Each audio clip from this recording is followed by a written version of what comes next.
Greetings, adventurers, and welcome back to the Den of the Drake. Other dragons hoard gold, while I hold internet cringe. It may surprise you to learn that my personal favorite part of role-playing games is the roleplay. Yeah, shocking revelation. Hey you, what's up, Brian? I love you. I do. But guess who's getting neutered next month? Guess who's getting neutered for Valentine's Day?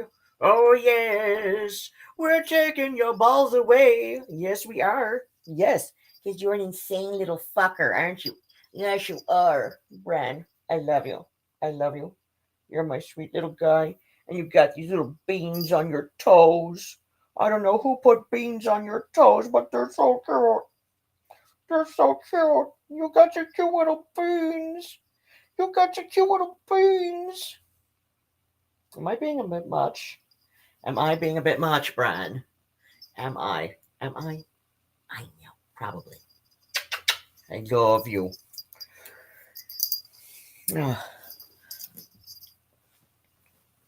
He has upgraded today to an adult-size collar. And it's got a louder bell. Because Nigel and Phoebe need a warning system about this little guy. Yes, we all need to be warned when Bran is coming. I know. No, not your yarn. It's not your yarn. No, it's not yours. It's not yours. I know. You want to play with it. But you're like, Papa, what if it's not mine? Why does it look like it's fun? Why does it look like it's fun to play with if it's not going to be mine? I know. Poor little guy. All right, we've got one person coming to watch Den of the Drake with me. Woo! Makes funny voices on the internet to pay his rent, likes to lean heavy into the roleplay side of his role-playing games. I mean, the game part is okay, but even when I'm putting new soft spots in the skulls of bad guys, I'm a lot more invested in the why I'm putting soft spots in the skulls of bad guys instead of the how I'm putting soft spots in the skulls of bad guys. There's just something so cathartic about losing yourself in a character totally different from yourself for 2 to 4 hours every week or so. That being said, some people take that way too far. I've got an RPG horror story double hitter for you today that revolves around what happens when nerds forget that they're nerds and not actually goblins. Well, I guess you could metamorphosize if you lock yourself in your parents' basement and destroy your spine by hunching over a computer for 12 hours a day. Now, without any further delay, let's go ahead and dive right into the world of r/RPG horror stories. Enjoy. Our first story comes from Reddit user Kylie Lady and is titled DM Demands I Wear Costumes, Drink IRL Potions, and Don't Play Male Characters. This isn't that crazy, but here's my entry. So I live abroad in Taiwan, and a couple of years ago I was trying to find a game to play in, as I had really had the itch to play, because I hadn't since I lived in the States. I posted on a foreigners group asking if anyone was interested in playing, and I got some interest from a guy who said him and his girlfriend were going to start a game up, and it would be her first time. I was kinda excited about the idea that there would be another woman in the group, because I had had bad experiences abroad with all guy groups. He had pitched it to me as roleplay heavy and kind of relaxed, because he didn't want to scare away his girlfriend. He said it would be chill. That, unfortunately, turned out to not be the case. The group chat is where it really started to go bad. It wasn't anything insane, but the guy was just really incessant. I already hate group chats, and this guy was messaging at all hours of the night, and getting kind of upset if we didn't message him back quickly. No big deal, though. I know DMing is a lot of work, and probably he was anxious to get stuff set up. We are going to play Lost Mines of Phandelver, which I thought would be good because it is the opener module, and he said his girlfriend was new. After a while of setting up the game, he started to lay out some rules that were definitely not chill. For example, one of the things he said was that we all needed to be in costume, because his girlfriend really liked the idea of dressing up, but didn't want to feel like the odd one. I love doing weird bits with costumes. It's actually one of my favorite things. But I just got a bad vibe because he told us we had to. I also can't guarantee that I'm gonna have a costume every single time, considering I was gonna have to ride public transport to get there. He also was gonna make potions, and whenever we drank a potion or any consumable, we were actually going to have to drink his alcoholic drinks that he would put in these potion bottles. Again, a really cool idea and concept if it comes up organically, but I just find it weird that it's like, no, you have to drink my vodka shots every time you want healing or any other potion. The final thing that really got me was that I had created a male character and my husband had created a female character, because why not? He all of a sudden started asking lots of questions about us and making sure this wasn't some kind of kink thing, which it absolutely was not. I just wanted to play a male character, and I thought it was weird that that was the first thing he jumped to. On top of this, he kept interrogating me and telling me that he didn't think that I, as a woman, could do a convincing male voice, and that it would probably break immersion for his girlfriend. He kept underlining and bolding the fact that this was roleplay heavy, and that he expected me to roleplay with a voice, and he demanded voice notes where I did male voices. I just kind of ignored this because I know I can do it and this isn't a job. I assured him that I've been role-playing for a long time, and that I was in theater, and that he shouldn't worry. I will bring the roleplay. He just really wouldn't give up on this point, and I was not going to do this, so I just kinda stopped responding after a bit. That's when he went absolutely nuclear, sending me like 30 messages about how he'd spent like $1,300 on set and costume pieces and modular terrain, and I was like, well, I didn't ask for all that. Not my problem. Anyway, I blocked him and decided to start my own campaign as a first-time DM. Been going on for almost 2 years now, and it was the best decision I have ever made. So, happy ending all in all. D&D is a wild hobby, man. You're either spending $15 or $1,500, and there's no in between. That being said, the $1,500 guy doesn't get to push around the $15 people because he makes poor financial decisions. I want to go ahead and highlight a part of the story that I think I might have some unique insight on here. He all of a sudden started asking lots of questions about us and making sure this wasn't some kind of kink thing. My guy has been reading way too many RPG horror stories or listening to way too many D&D YouTubers yap about RPG horror stories. Here's the danger that comes with putting in so much effort into trying to put a stop to a potential RPG horror story. It normally ends with you in an RPG horror story, bud, except it's you who I get to talk shit about. There were 0 problems in his game until he started searching for them, which sounds like something you'd hear from a Buddhist monk on the top of a mountain or something, but I know most of you don't have money for a plane ticket to Tibet, so enjoy it from a cartoon dragon instead. I feel like a lot of the fear around the threat of D&D going wrong comes from people having set expectations for how their game needs to go, which, if you've been paying attention, kinda defeats the purpose of D&D. The best way to play the game is to just let it happen. Just do. Now, I'm not saying that you shouldn't act on disruptive behavior or recognize potential red flags, but what I am saying is to not start grilling your players the second someone does something as benign as playing a different gender because you heard Denna the Drake read a story about it that one time. The second problem here is this guy's hyperfixation on immersion. Total immersion is the end goal for every DM and player, but it's not everything. While immersion is a goal, the joy in an RPG comes from the time spent with other people and being open enough with one another to really put yourself out there when you try to embody a character. D&D is not a theatrical production.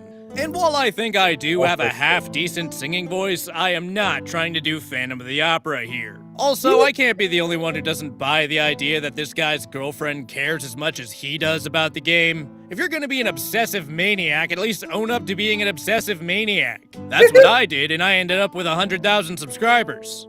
The story Story number 2 comes from Reddit user 0011 and is titled, DM purposefully exacerbates conflict between players because he thinks it improves role-playing. Offers insincere apology months later for entirely self-serving reasons. I don't know if the DM set the original conflict up on purpose. He appears to have legitimate issues with understanding people, but he definitely deliberately kept it going and poured fuel on the fire. It started with him, accidentally or on purpose, making it so two PCs needed the same one-of-a-kind item for their personal quest. He didn't tell either one of them the other needed it, and when one of them openly asked him to tell the other players their character needed it, he told them to roleplay it out. That, of course, doesn't work, since only one character can get the item, and now one of the players thinks I forgot that the speaker, because I've got an external speaker as well, that plays the sound better for me, but I forgot that well, it's been a little, either exactly a week or a little over a week since I last streamed, so yeah, I forgot about the speaker. Thinks the other is lying. The group fractures and a massive fight breaks out between players after one of them just has his character take the item in character. The DM could have stopped it at any time. Multiple players did ask him to privately step in, but he told each one they were the only ones asking. But he not only doesn't get involved, he point-blank refuses to admit he gave the players mutually exclusive goals, claiming that it's not his job to handle interplayer disputes. And then he tells us how much better our role-playing has gotten as a result of us channeling our frustration into our characters. He knows what he's doing, and he is enjoying the show. After it's escalated to players swearing at each other, screenshots are posted, proving the DM caused the whole thing, and the players all turn on him. He then proceeds to complain about privacy violations, says we're not posting enough, claims it's not his job to keep the campaign going before ending the campaign, but no hard feelings. Months later, we hear back from him after finding out he's trying to restart the campaign, having deleted everything from previous campaigns from his profile so new players can't see what happened. His message is multiple paragraphs long and starts with, "I don't want you to think I'm blaming you, but..." Yes. Followed by him blaming us for everything. Bran. He's sorry we couldn't handle his DMing style. Uh-oh. And apologizes that we were offended, but feels he owes us an explanation. He destroyed at least one real-life friendship, although they managed to make up later, by tacitly accusing a player of lying to their friend and ensured that the group splintered the moment he ended the campaign, but refuses to accept any responsibility for causing and deliberately exacerbating the fight. Every single insincere apology trope I can think of was present, but he sincerely hopes that we accept his apology. As far as I can tell, he legitimately believes that's an actual apology as opposed to blaming us for what he did. And he only apologized because he thinks one of us is telling his new players about his behavior, or might do so. And he blocked us the moment it was pointed out that he didn't actually apologize, so he definitely was just trying to cover his ass. I had pretty much forgotten about him until now. I'm pretty sure it was close to a year ago. But he's ensured that every single player not only got reminded of what he did, but has all the more reason to be pissed off at him because now he's blaming us for the campaign failing to his new players. And now he's lying and claiming the campaign ended because the posting rate dropped and he didn't want to prompt us, as opposed to it slowing down because of the fallout from the massive fight he caused and purposefully made worse. But of course, if any of us actually say what happened, it's harassment.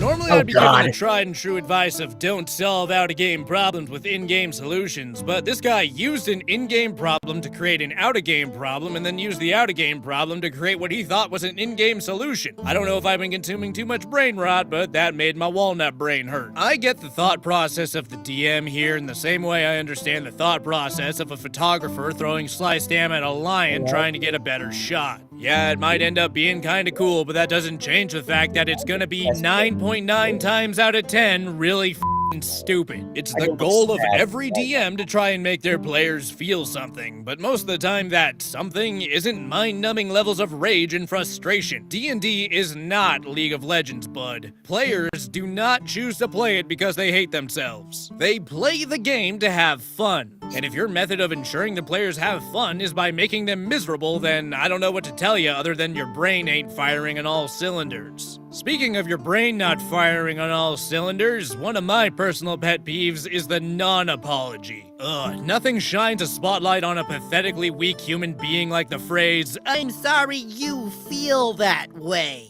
Either feel regret or don't. Don't try and slither your way out of responsibility by cherry-picking your words in order to pervert your apology into yet another insult. That's how you end up making a list of people who want to throw a brick at the back of your head. But don't worry, I'm sure they'll say they're sorry for how the concussion made you feel. But you know what I'll never feel sorry for? Receiving mountains of fan art! That's right, how about we take a look at this week's Gallery of the Drake? This week's fan art comes from viewer Blue Vieira. That's right, that Blue Vieira. The very OP of the Ballad of Iris, that colossal monster of an RPG horror story I suffered through last week. Which you should definitely go watch right now, preferably with your ad block turned off. Anyway, here we see the Drake desperately hoping to protect what is rightfully his from the abhorrent gaze of Iris themselves. Absolutely disgusting. It's my cringe. Like hell I'm letting you have it. Look into my eye. You want to give me the kobold body below. Oh no, I spent 2 hours being forced to learn about your weird hypnosis kink. How about you hypnotize this? How did you know my only weakness was being flipped off? Thank you again, Blue Vieira, for submitting your art and letting me suffer through your saga. If you'd like to see your fan art featured in Gallery of the Drake, be sure to upload it to the official Den of the Drake subreddit, linked in the description. I'm gonna wander off in my favorite part of doing YouTube, and it means that I can inspire artists like you to create artwork like this. With the stories over and artwork displayed, we're gonna go ahead and wrap up. If you enjoyed the video, be sure to like, comment, and subscribe, and send in your fan art. And if you feel like supporting the channel further, my Patreon and merchandise links are in the description. I would like to thank you all for listening, and I hope to see you next time in the Den of the Drake.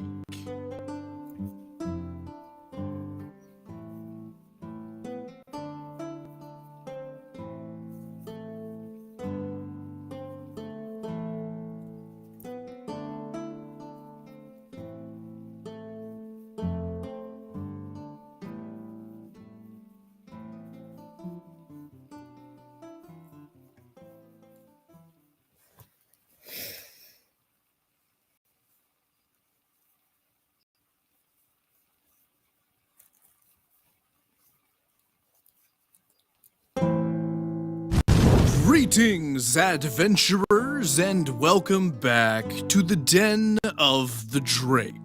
Other dragons hoard gold, while I hoard internet cringe. Hope you all enjoyed your holiday and are looking forward to the new year. It's around this time of year that I like to look back upon the events of the previous 12 months and take solace in the precious memories that I've made. But 2021 has been filled with so much stupid f***ing garbage that I'm not even gonna try to be happy about its existence. Instead, I'm spending the entirety of the time between now and New Year's Eve locked in my basement, screenshotting every NFT I can find.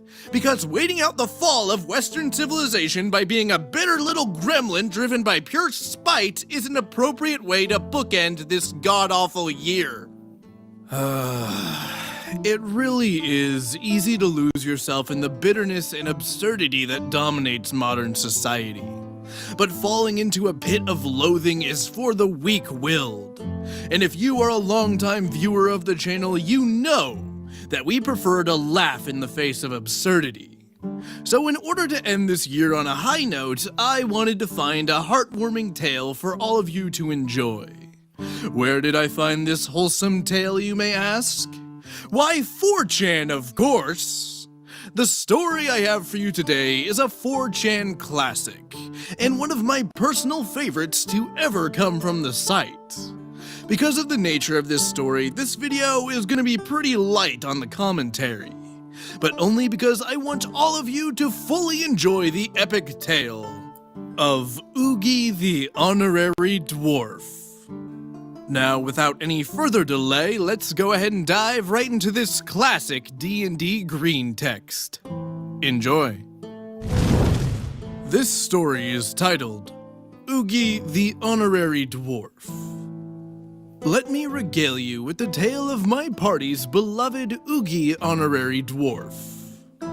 Our party consisted of good friends that had already known each other, a reformed that guy, and Lucas the veteran.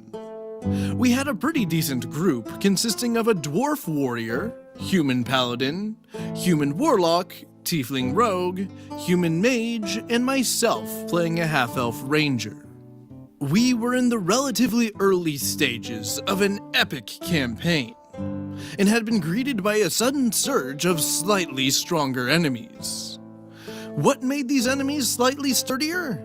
Well, according to our DM, they had been gifted with what could only be described as slapdash metal riveted together by clumsy hands.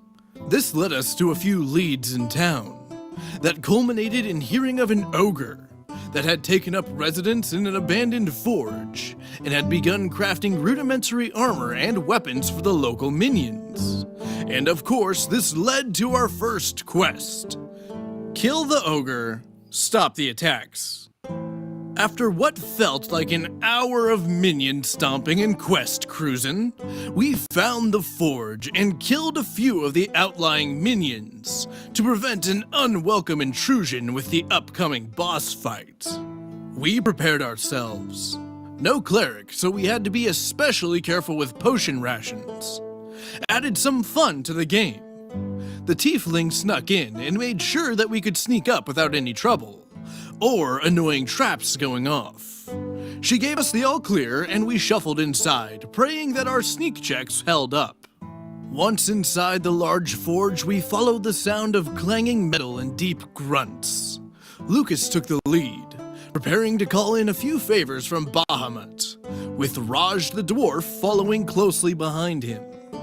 When we turned the corner, the DM informed us that we saw a large shape moving around the anvil and smelter, which we all knew meant the ogre. I asked to roll for initiative to sneak in a shot and perhaps swing the battle to our favor, but Lucas had another plan. Lucas rolls for a diplomacy check and takes the lead by speaking with the ogre. Why are you making armor for evil? The ogre stopped and turned around in surprise. The DM, apparently, was surprised that we didn't just flat out attack, and he asked us for a moment to pen something down. After his pen stopped, he cleared his throat. Oh, make armor here. Ogres no like make armor, so make armor for gobs. They like. The ogre then went on to tell us about how he discovered a book about crafting and decided to try making some himself. Judging from the simplicity of the story, our DM had not expected us to be diplomatic and just threw together something to explain why an ogre would want to spend his time with a hammer and anvil instead of hunting adventurers and eating goats. As the story dragged on, we learned that the ogre had been kicked out for finding a book from another culture. We silently agreed to avoid killing him, since this image of a 9-foot-tall ogre tinkering away at an anvil to make small to medium-sized armor was too funny to pass up. When the ogre got to the part where he revealed that he couldn't read the book, which was a dwarven guide apparently, and was just following the pictures, Lucas decided to chime in. Why don't you come with us? We have a dwarf who can translate the book for you, and you can learn to make better armor. The DM looked a little confused, but decided that the ogre would be allowed to be a friendly NPC in the party if we all allowed it. And thus we were joined by Oogie the Crafting Ogre. First thing we did once we went into town was calm the mob that had appeared and attempted to kill Oogie. 5 diplomacy checks, a bluff check, and almost a third of my gold later, the town relented and let us stay with him for the night. Oogie was really excited by this prospect and asked if he could visit the blacksmith, which Lucas had to explain was probably not a good idea. Since there wasn't a room big enough to hold him, we told Oogie to sleep in the stables. Oogie understand. Oogie try not make humans mad. That night, before ending the session, we joked about how silly all of it was, taking in an ogre that didn't want to fight. We told some jokes, made a few jabs about how we thought the ogre was going to bite the dust, and we called it a session. We began next session by waking up and paying for food to hold us over until the next town.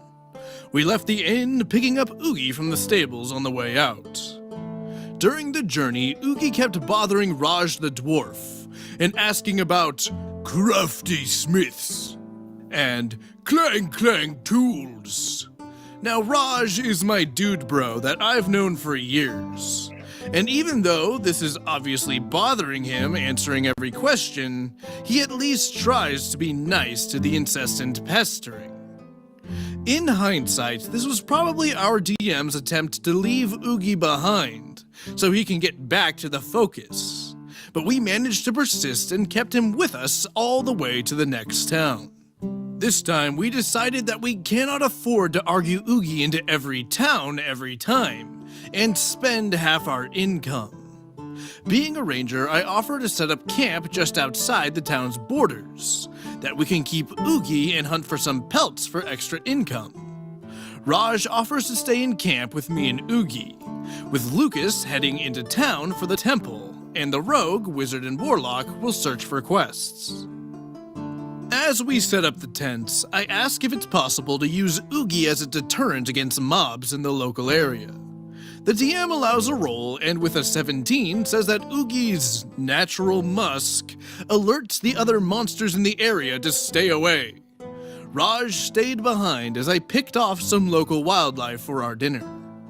While I hunted, Oogie asked Raj more questions about the book. How Oogie make?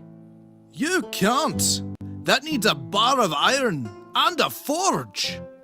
Oogie make forge? I don't think there's enough materials around here to do that. The wizard returned to our camp, letting the rogue and warlock threaten a local mayor for a better reward. The wizard proposed that he make a temporary forge for Oogie, using some spells and his fire magic. As for iron, the group has a bag of holding full of old weapons that we had earned from defeating a minor demon. Oogie, who was ecstatic at the idea, asked if he could make armor for his dwarfy friend who read Oogie book. Not seeing the harm in such an idea, we agreed, and Oogie set to work. In the morning when we had awoken, Lucas, the rogue, and the warlock had also returned to camp. After we explained the plan for the newest quest, we gathered up our things and decided to wake Oogie. Turns out the poor bastard had spent half the night banging away at the old pile of scrap and made a chest piece, aptly titled by the DM as Oogie's Chest Piece, Oh Protect, which was described as a hodgepodge of metal sheets roughly slapped together. Raj, being such a dude bro, offered to wear it, despite it having one less protection point against slash. As the DM described Oogie's dumb smiling face, I felt a pang of guilt for making fun of him. Many quests continued on with Oogie the Crafting Ogre, who had the neat ability to craft a piece of armor or weapon every 1d4 nights, and the DM would use 2d20s to determine the item he crafted. About 2 months of in-game time had passed, and Oogie had made us some less than useful items, with no sign of improving. Sometimes we'd sell the things he made. Other times we wore them for Oogie just to make him happy. By the 5th quest, I had an Oogie's Wristy Good gloves. When we finally located one of the main storyline quests, we also happened to pass by a temple of Moradin, which had 24 forges surrounding it for his followers to craft weapons for paladins. It was like trying to hold back a 9-foot-tall child back from a toy store. Oogie, see crafty smiths! Oh, maybe one teach Oogie make better armor! It's best not to rush them, Oogie, Raj said, rolling for a diplomacy check to calm Oogie down. But Oogie won't make better armor for friends. That hit us hard, and Lucas, being the de facto head, took the lead. Oogie, you can't enter the forges. They're only for Moradin's craftsmen. What mean? Well, only dwarves are allowed in.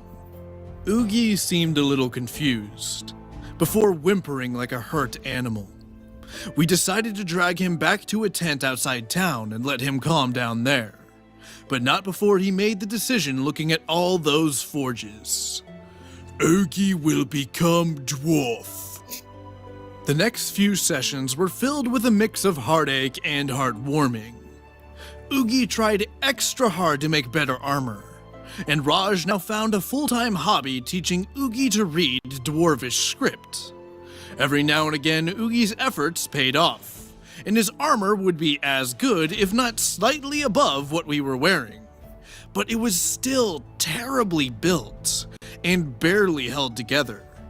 Just a result of something so big not having the dexterity to make the fine-tuning of a professionally crafted armor.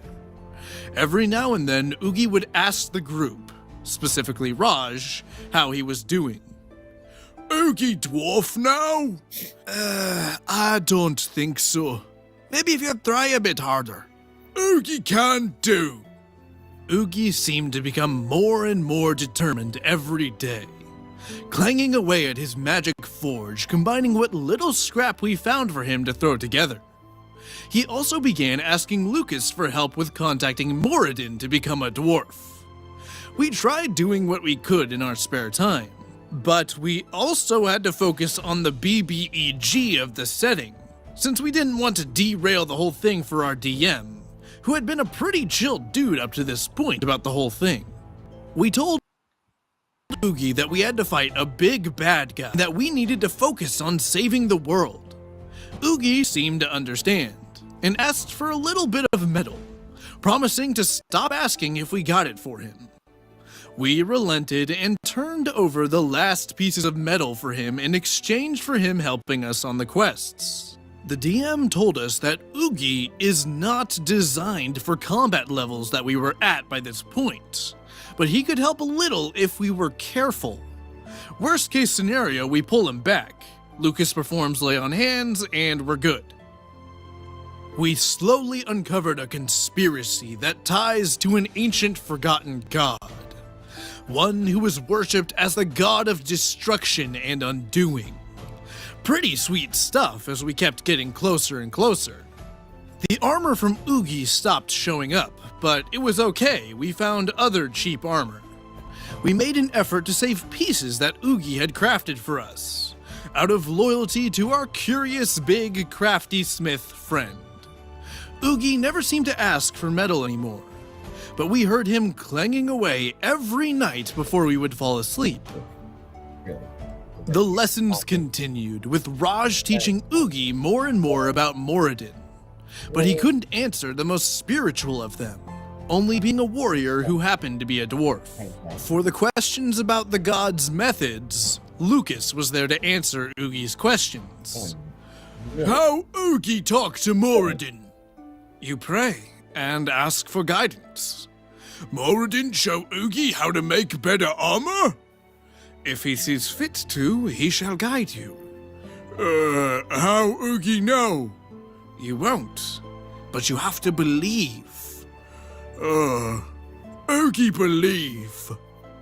After a while, Oogie began splitting the time between speaking with Lucas about Moradin, which he thought was the quickest way to becoming a dwarf, and practicing his rudimentary dwarvish, which he used to read his first book.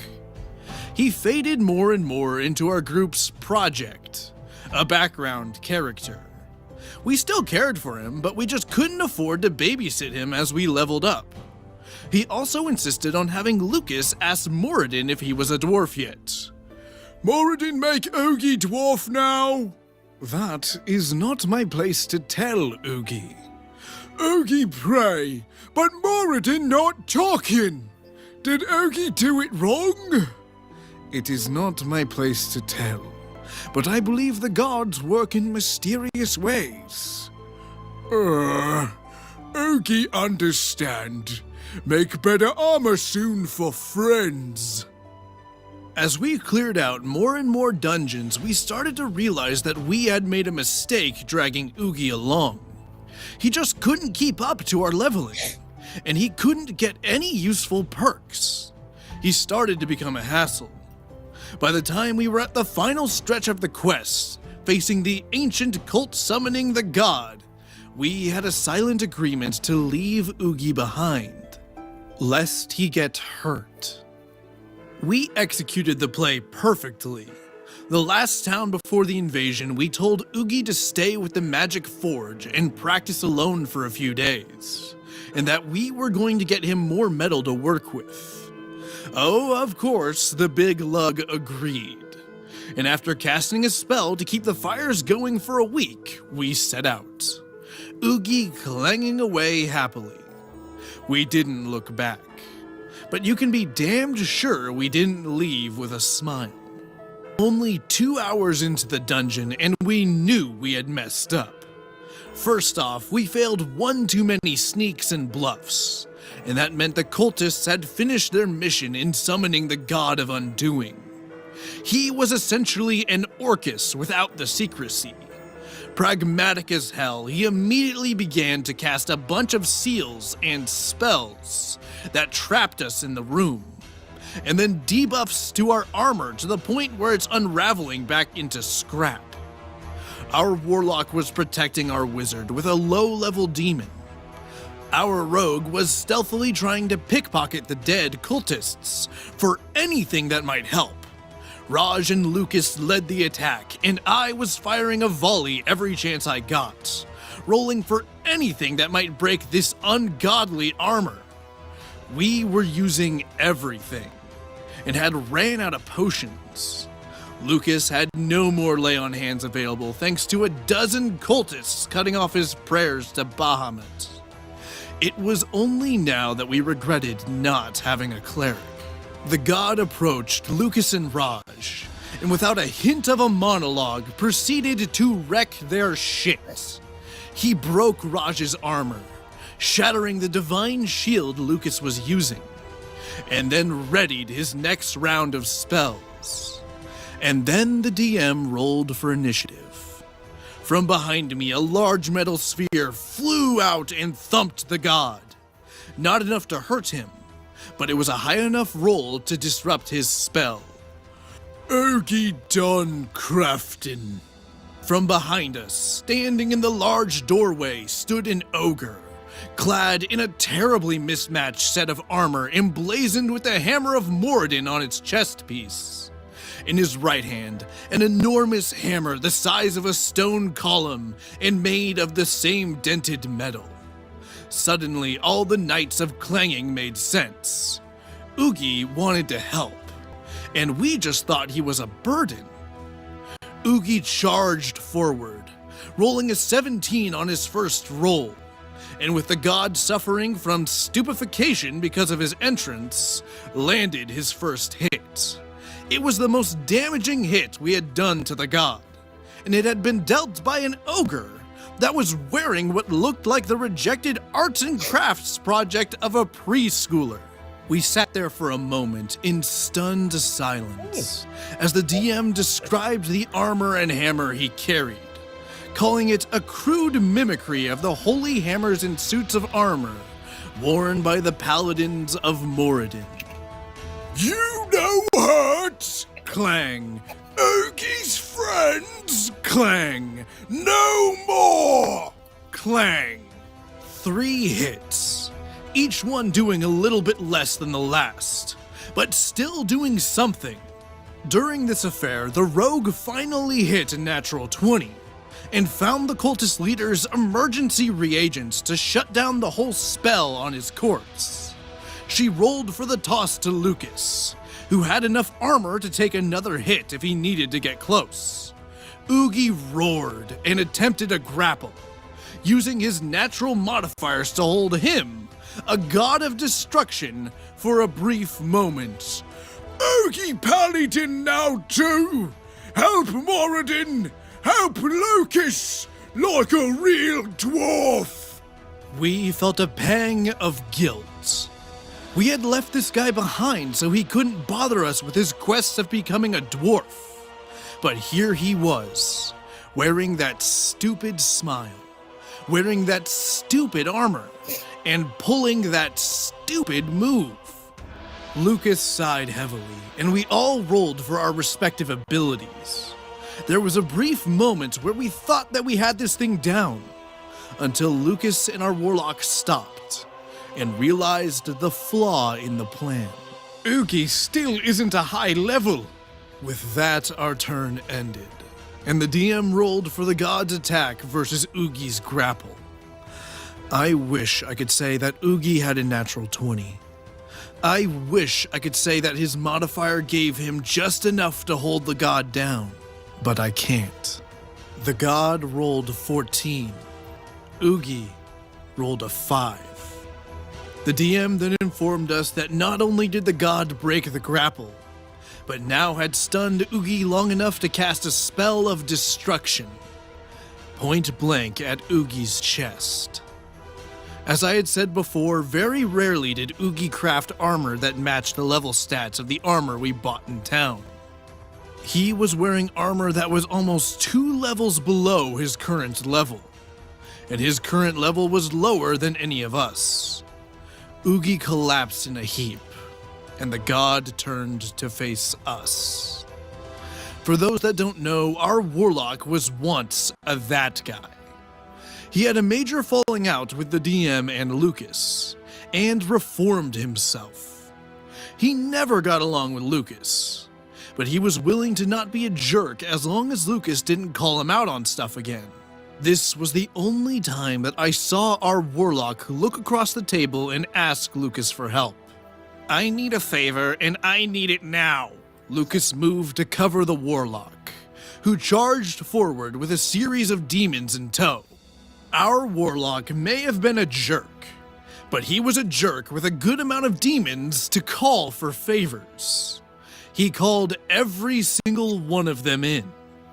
The DM, knowing what this meant to us, didn't bother to ask for our rolls. Every demon snuck in a hit. And with a dwarf at his heels, a wizard freezing his balls, and a ranger firing arrows into every square inch of flesh exposed on his hide, it was no wonder the god never saw our rogue behind him, with the sealing amulet and scroll of desolation that he got from the cultist leader. Before the god even returned to the astral plane, we rushed to Oogie, who was managing to hang on by the merest thread of life. Lay on hands was next to useless, and with no potions, we all knew what we were watching. We were watching Oogie die, and even after we had killed a god, conquered dungeons, and leveled evil kingdoms, we couldn't even save our friend. Oogie's sorry that he got in the way. You didn't. You did great, Oogie. Oogie's sorry. He not make good armor like a dwarf. No. We love your armor, big guy. Don't think like that. I had never seen Lucas try so hard to call in a favor from Bahamut, or roll so desperately for a miracle. Even the warlock was searching his sheets for a demon who might help without too hefty a price, to no avail. Oogie know why. Moradin no talk to Oogie. Oogie's hands too big and clumsy, so Oogie not make small armor nice and pretty. It's fine, Oogie. Just hang on. We're going to save you. Oogie knew he not good crafty smith when he saw the dwarf temple. And crafty smiths look at him funny. But Oogie try anyways. I'm a touchy-feely guy, and I know Oogie was a figment of our imagination. But when you see Lucas, a veteran who lost his left leg to a bomb before he was 25, holding back tears, you know it wasn't just me being blubbery when I say that we were tearing up. Oogie not good crafty smith with armor and weapons. But Oogie could crafty smith at something. Oogie can make a good story. At this point, our rogue hid behind her screen, and the warlock just stared down at his sheet, having stopped searching for his demon to deal with. Oogie think dwarves make good armor and stories. Which why Oogie wanted to be a dwarf. But Oogie understand that he not dwarf, and he not be dwarf ever. Oogie's breathing began to slow, and Raj grabbed his hand, holding it as best he could. You could be a dwarf, Oogie. You could be the best ogre dwarf in the land. Oogie closed his eyes and smiled. Oogie like that. Oogie go to sleep now. And like that, our party lost Oogie the crafty smith. And we all think a little something died with him inside all of us. We looted the dungeon, killed the remaining cultists, and made our way back to the nearest village. One that happened to have a temple and forge for the followers of Moradin.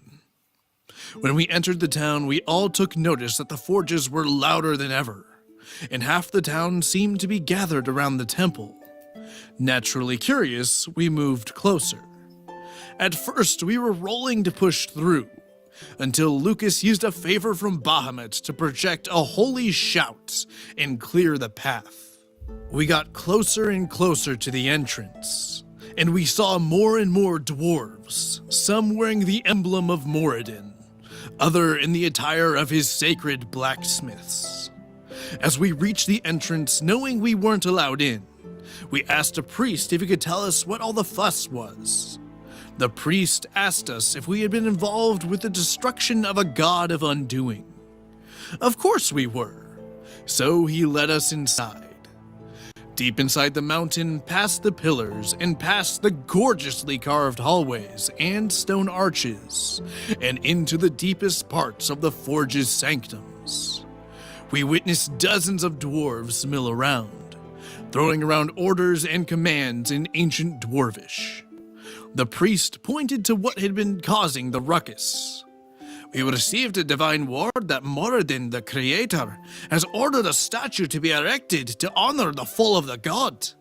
The dwarves tugged out a large metal and marble statue from a crafting vault, and the appointment of the new apprentice to his mighty forges in the halls of his domain. There, crafted by the finest dwarven artisans, was an enormous 30-foot-tall statue of Oogie, complete with a golden hammer, a silver book of dwarven crafting, and a beard befitting a dwarf. Oogie good crafter, honorary dwarf of Moradin, and crafty smith of the forge. That's the first time I have ever cried playing D&D. After a year of sessions in D&D, I elected to have my hero, the half-elven ranger, retire into godhood as a deity of honorable hunting. No. Upon ascension, I asked for a favor. As great as my weapons were in the mortal realms, the fact was that I needed something more suited for godly duties. So they needed to be reworked, and I knew exactly who I wanted to remake them. Moradin welcomed me into its forges, obviously happy to have his apprentices practice with their skills in crafting weapons fit for the gods. When I asked if it'd be possible to have one specific person work on it, he knew exactly who I wanted, and led me to a grand hall where dozens of dwarves were gathered around a large figure, clanging away happily at an anvil. There, wearing his iconic slapdash armor over an enormously enlarged dwarf robe, was Oogie, wearing the biggest, dumbest smile you could ever imagine. He looked up, smiled, and picked me up, laughing and hugging as I tried not to cry. When he finally put me down, I showed him what I had wanted to show him ever since he left our group. I held up my hands and showed him what I was wearing for celestial armor.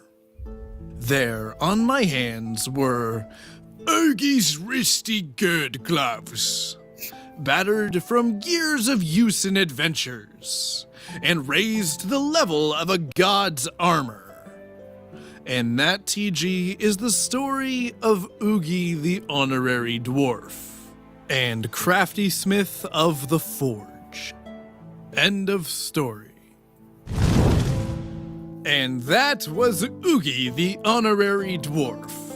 I've been meaning to cover it for a while now, but I just couldn't find a good time to do it.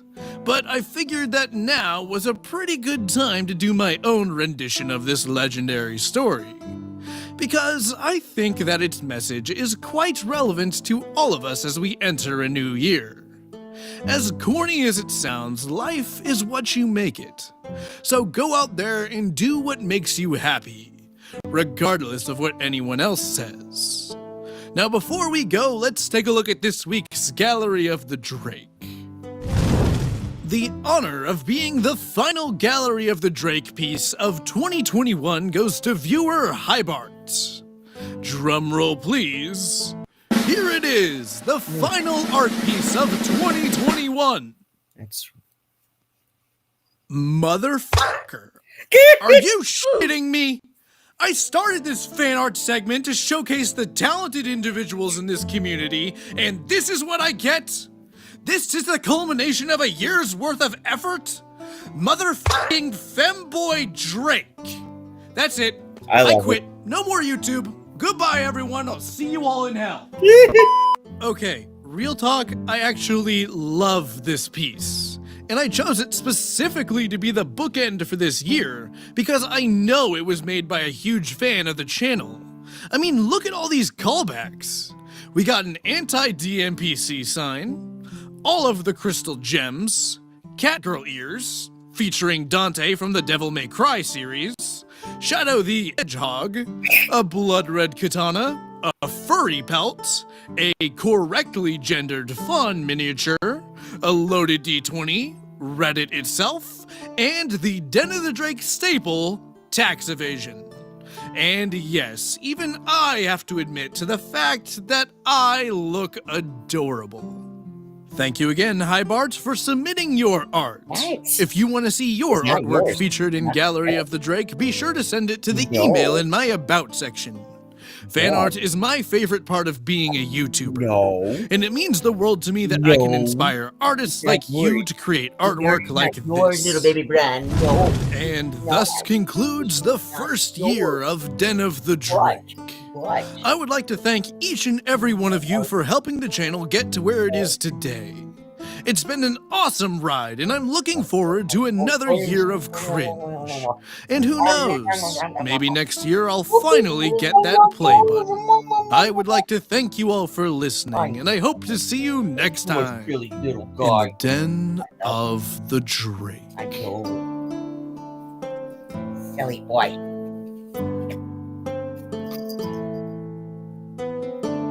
We love the spankings. Ooh, we love the spankings. We're gonna play the bum drum. Play the bum drum.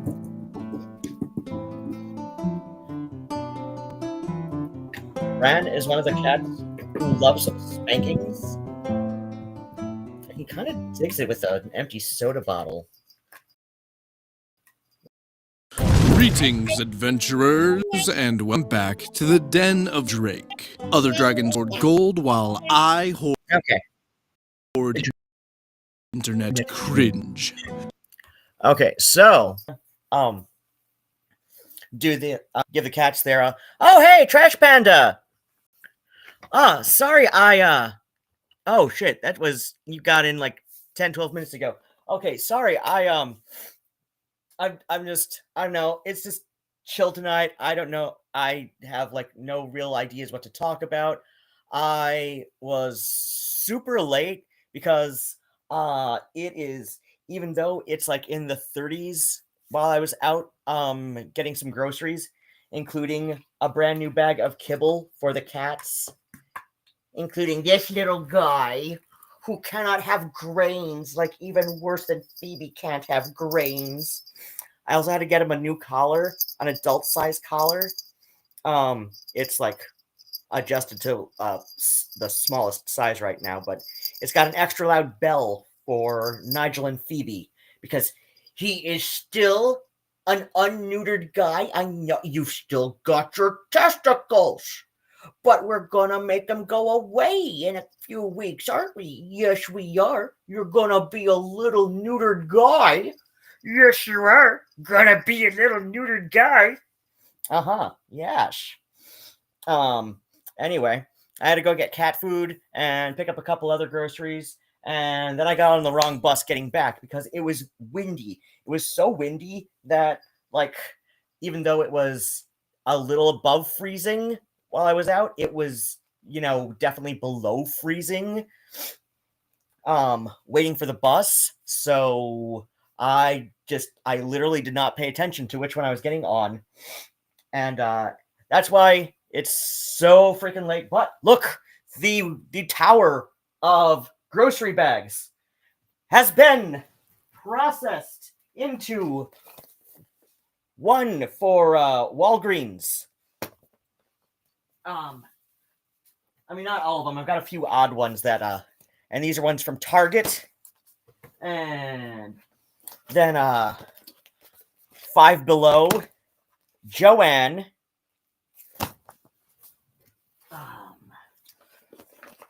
still more Kroger, and Michael's. And here we've got all of the scrap parts that I forgot to take to the grocery store with me to put into the thing for recycling the plastic bags. Well, shit. Okay. I mean, I need to go back out tomorrow to the other Kroger because I've got bottle slips from the other Kroger,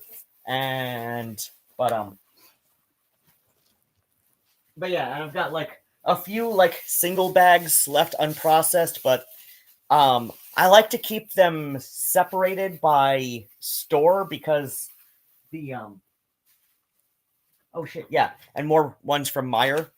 So yeah, I like to keep them separated by store because, like, obviously the store one, each store has like their different colors. Meijer's are white with red and some blue. Kroger's are brown with, that's kind of a like beigey brown with blue. Joann's are white with green. Five Below white with blue. Target white with red. Walgreens gray with red. Michael's also gray with red, but it's a different shade of gray and a different consistency of plastic. So yeah, I like to keep the bags separated. As far as the basket I was making, I'm already starting on a second basket, but so yeah, this is the second basket I'm starting on. It's gonna have a larger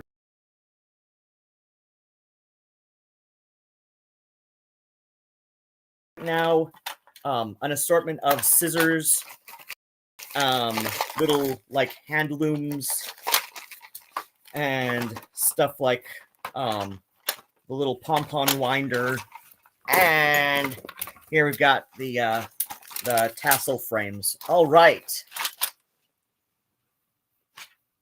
And I've also got like all of my good scissors in there, like the various styles of scissors, because when you do a whole lot of shit with especially textiles, you're going to want a bunch of different scissors.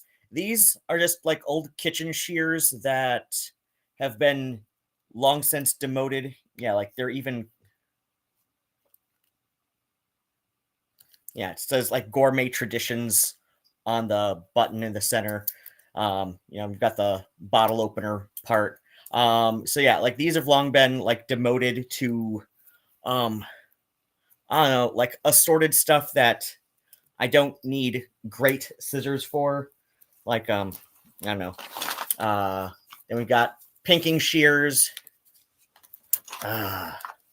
These, which are really good for working with plastics.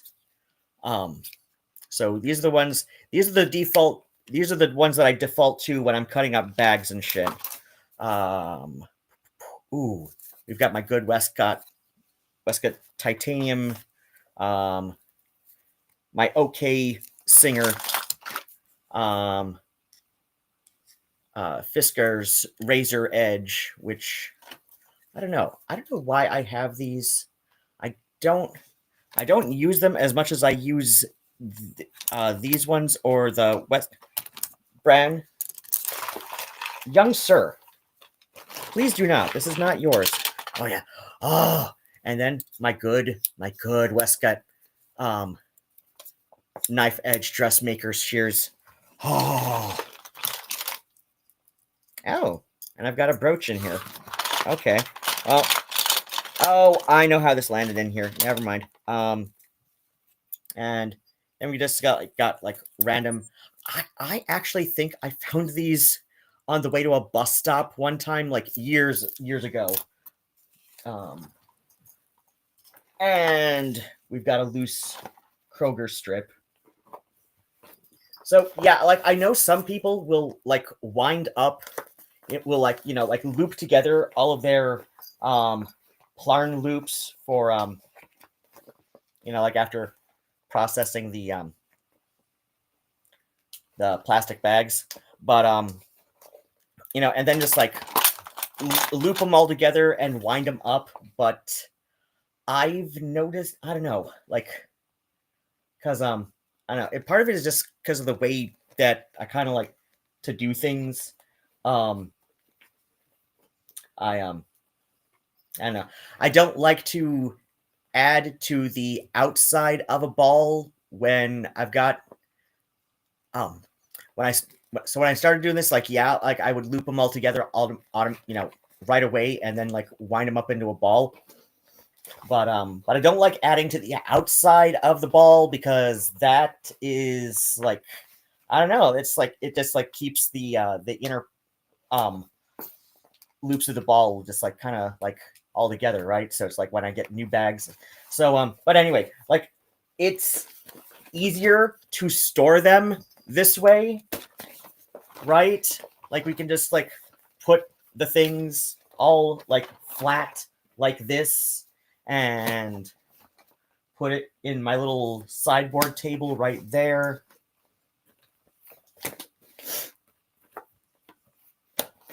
Right? Like it's easier to store them all like this than to have like half a dozen little mini balls of stuff all together like that, right?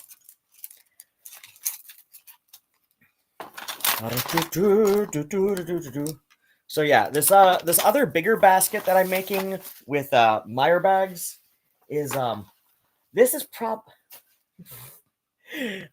I'm probably going to store the processed bag loops into that basket or something, or I don't know, like maybe a bunch of other assorted yarns.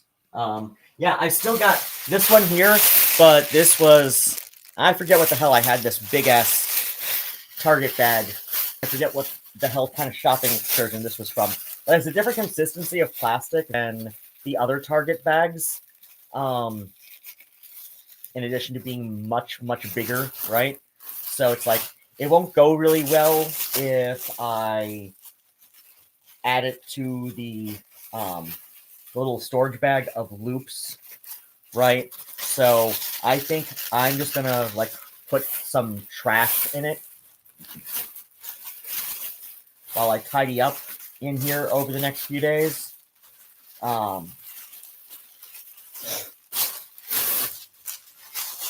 But now about is the time I'm going to feed the cats. So I'm going to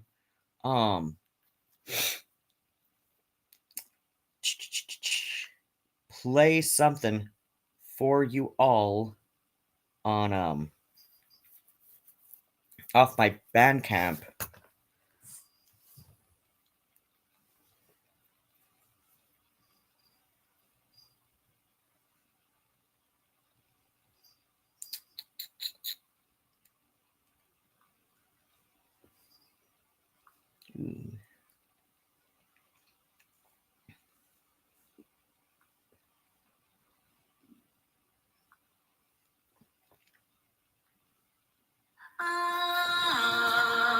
Ooh, or you know what?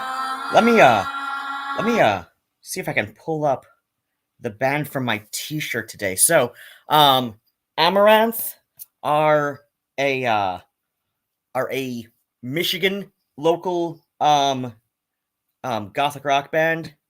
Amaranth. There we go. The Amaranth. They're from Kalamazoo, so not exactly like, okay, so map of Michigan again. So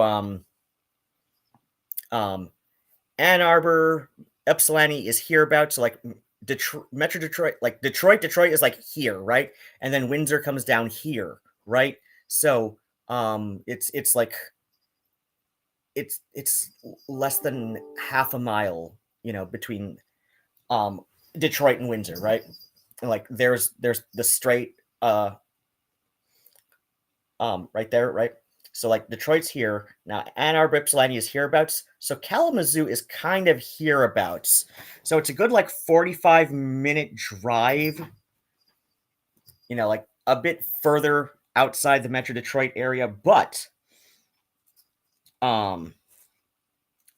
Gothic pop band that rides the razor edge between gallows humor and progressive I have not read their Bandcamp thing since I saw them opening for, I want to say they were the it was Amaranth, Tears for the Dying, Vision Video. All right, was there a fourth band that night? Oh wait, no, I'm thinking another okay, so yeah, no, like it was those. Okay. Wire gallows humor and progressive anguish with lead singer Ken Madriman, Sounds and Shadows, and producer bass player Colin Shipper. They run the edges of the dark scene spectrum while featuring a who's who of modern landscape as guest artists. So let's I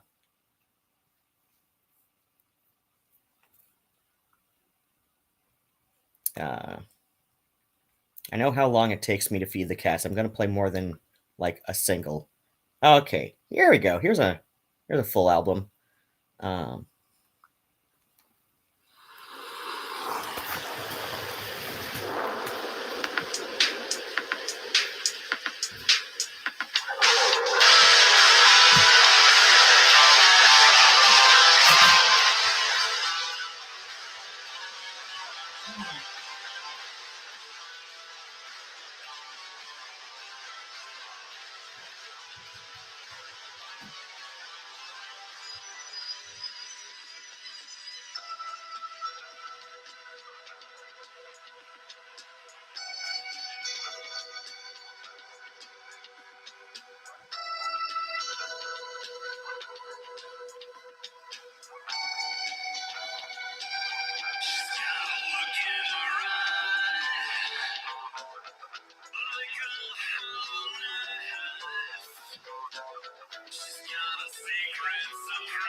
I need to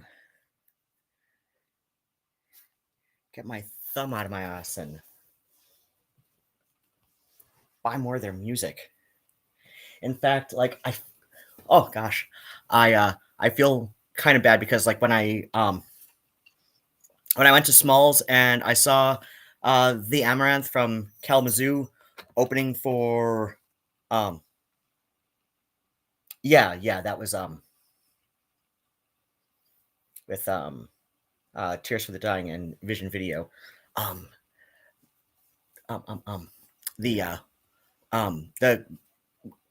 one of the guys from the band, I forget which one, gave me the t-shirt at the end of the night and just like gave it to me. And I got in at like the tail end of their set, and I really enjoy their music. So I should, and you know, like I'm following them on Bandcamp, I should actually buy some for a change. Yeah, I'm gonna.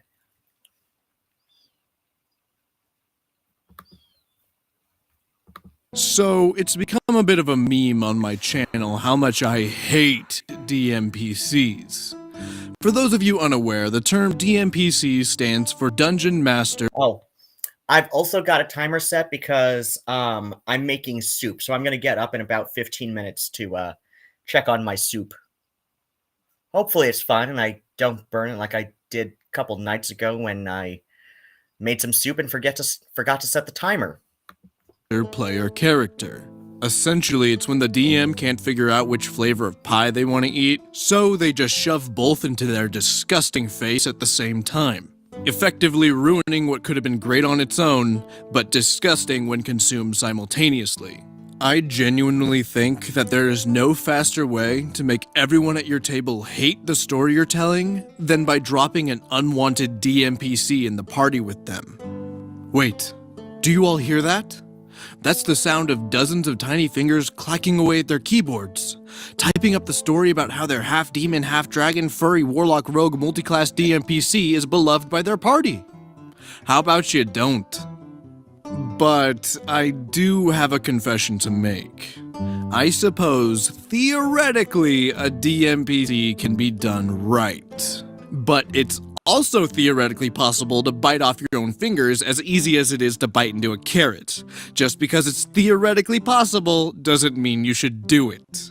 Today we will be reading the classic piece of 4chan literature titled Obongo the Kobold, aka How to Run a DMPC Correctly. Without further delay, let's go ahead and dive right into our first ever RPG glory story. Enjoy. This story is titled Obongo the Kobold, a TG Green text. I can't claim to be an expert on the matter, but in my personal opinion, a DMPC is only good if it's either weaker than the rest of the party, or filling in a role they wouldn't otherwise have, such as a heal bot, and is either there entirely because the party wants them to be, or has fluff ties to one or more of the PCs, like a sister or whatever. Those that force themselves to the group without the party's consent and are stronger than them and steal the spotlight are pretty bad, right? Or is it that no DMPC is ever good? I don't know. This is all just an excuse to tell you a story about a DMPC anyway. The game is AD&D, 2nd edition. We had a bunch of players. Everyone created characters and the game was set. When we noticed that there was a thief missing. A thief missing in AD&D 2nd edition, and you might as well call it quits there, because, well, you're dead. The DM shrugged and said, "Okay, I'll figure out something." So beginneth the game. We began with the second of two most classic scenarios to start an RPG in, imprisoned. The party, along with a bunch of other unfortunate folk, had been caught by a group of gnolls and hobgoblins and other undesirables, about to be shipped into their mines for slave labor. All of our weapons and other equipment had been taken away and stored elsewhere, naturally. Along with the party and a few more guys in our particular cell, there was also a single kobold. Of course it was a kobold. It's like you can't have a game without one of these guys around anymore. He looked kind of bruised and beaten. but just sat there with an expressionless face. Even when the occasional hobgoblin thought it was funny to kick him. Wasn't much for conversation, and he seemed to ignore everyone else.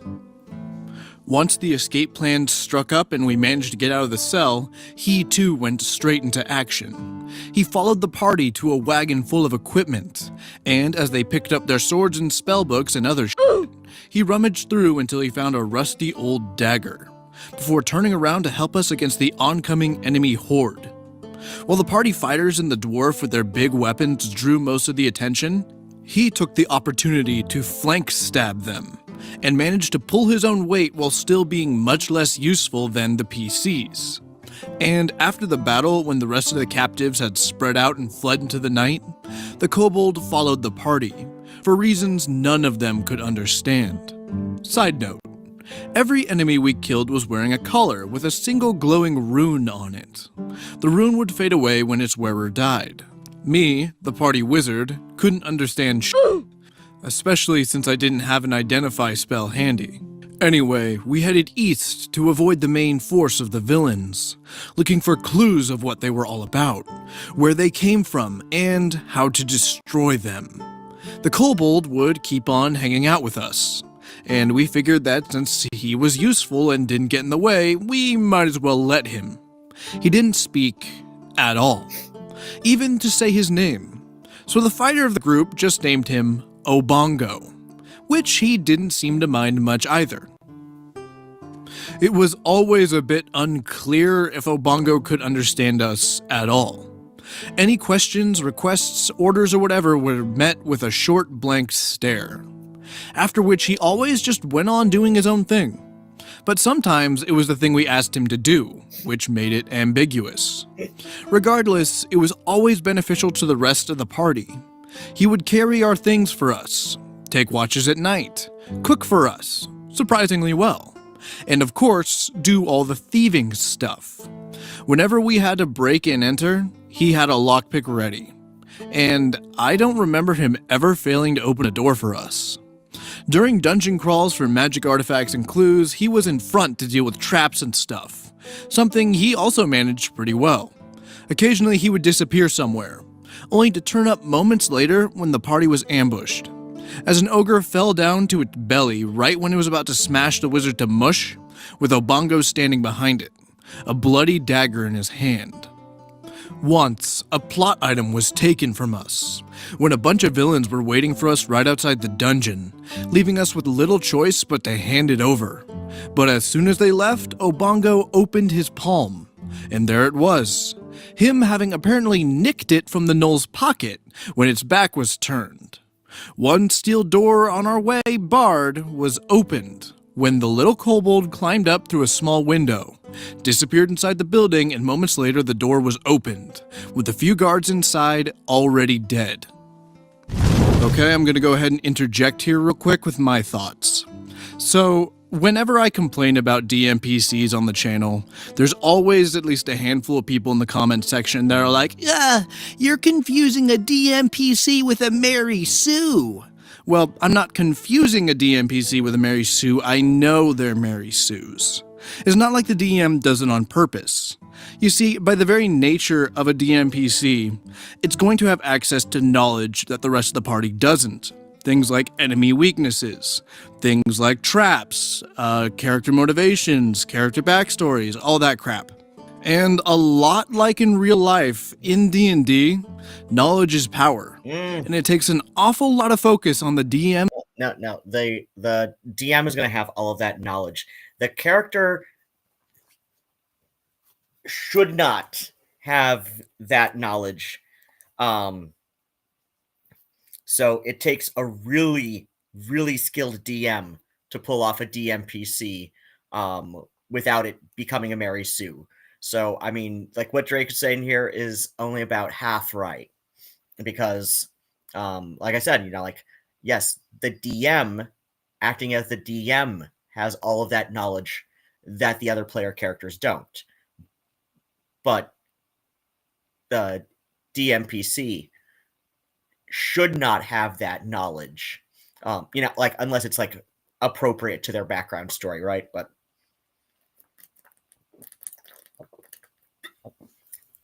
But like I said, that's why it takes a really skilled DM to pull it off without it becoming a Mary Sue. Oh yay! I've got two people watching Den of the Drake with me. I don't know. I am just like, I got back from the store so much later than I expected, and because it's cold outside and I missed the bus that I needed, well, I got on the wrong bus getting back. So so like by the time I finally got back, I'm kind of tired, but I said in the Country of Modern Discord that I was going to be streaming tonight anyway, because I said I was going to do it. It's been over a week since I last streamed, because a lot of it just tired, some of it just overwhelmed by life stuff that's going on that I don't really feel like getting into, because, well, unlike some people, I stopped posting all of my personal life online, I want to say after my 20s. Do I still occasionally overshare stuff when I think it might be entertaining, especially on Reddit? Yes. Do I make a habit of this? I try not to. So, that's me admitting that I'm not always perfect about this kind of thing, but I try not to overshare. I definitely try not to trauma dump.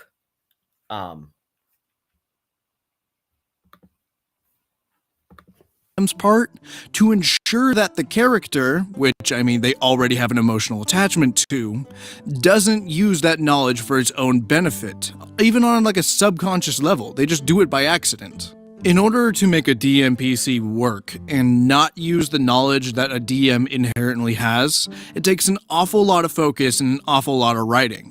Focus and writing that's being used on one DMPC instead of important things like world building and creating quests and actual interesting NPCs for the party to interact with. From my perspective, a DMPC is kind of a catch-22. You're either making a character that the party resents because it utilizes information that the rest of the party doesn't have, or you're spending so much focus and time working on this one NPC. Focus and time that, at the end of the day, is wasted, not making your world more engaging instead. It's kinda like the pie metaphor I used at the beginning. When you try to do both really well, both of them end up suffering.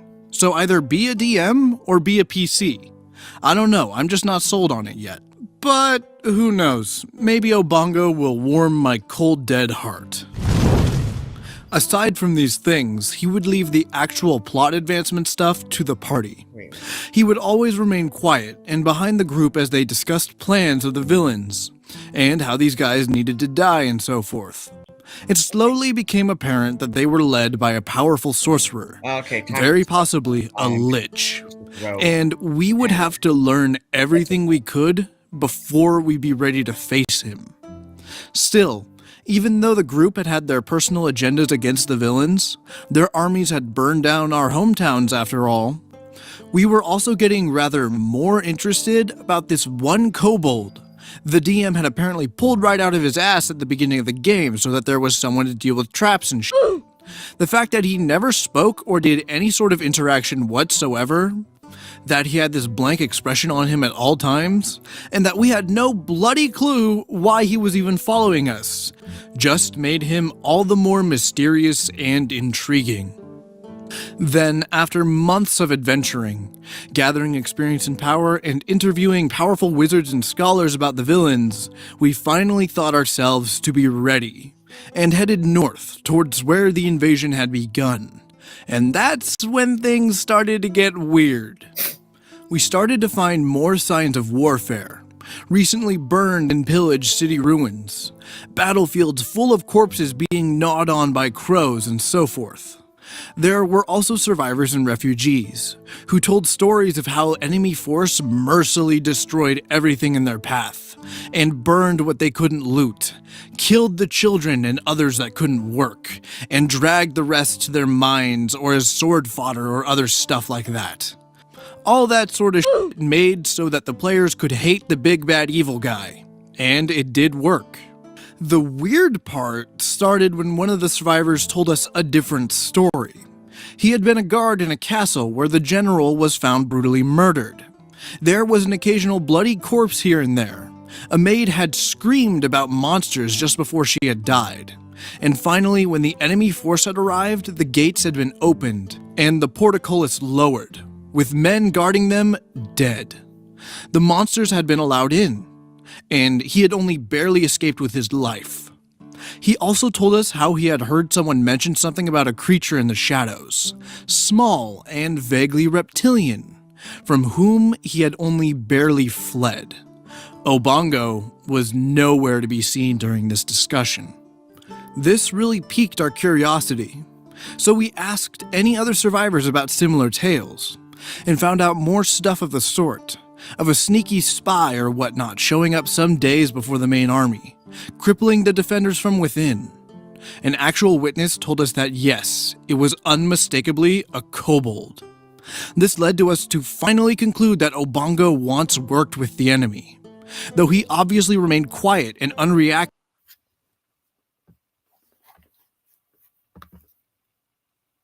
Okay.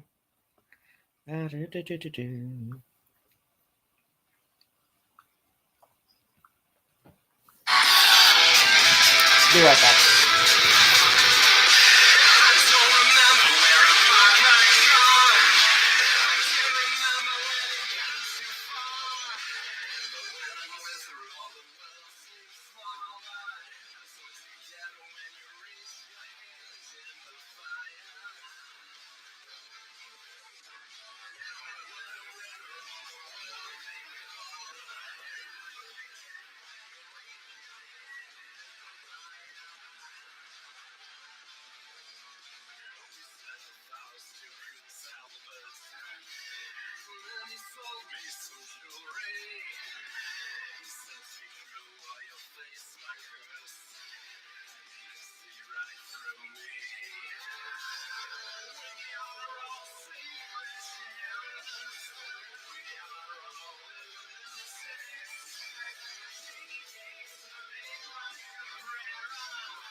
If we tried to ask him about the stuff.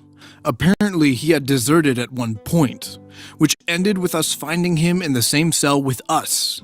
Why he had done so remained unanswered. At this point, it should be noted that for those unfamiliar with AD&D 2nd Edition, the ones that do know its rules must have noticed this already, that I have pointed him out using 6 of the 8 thieving skills.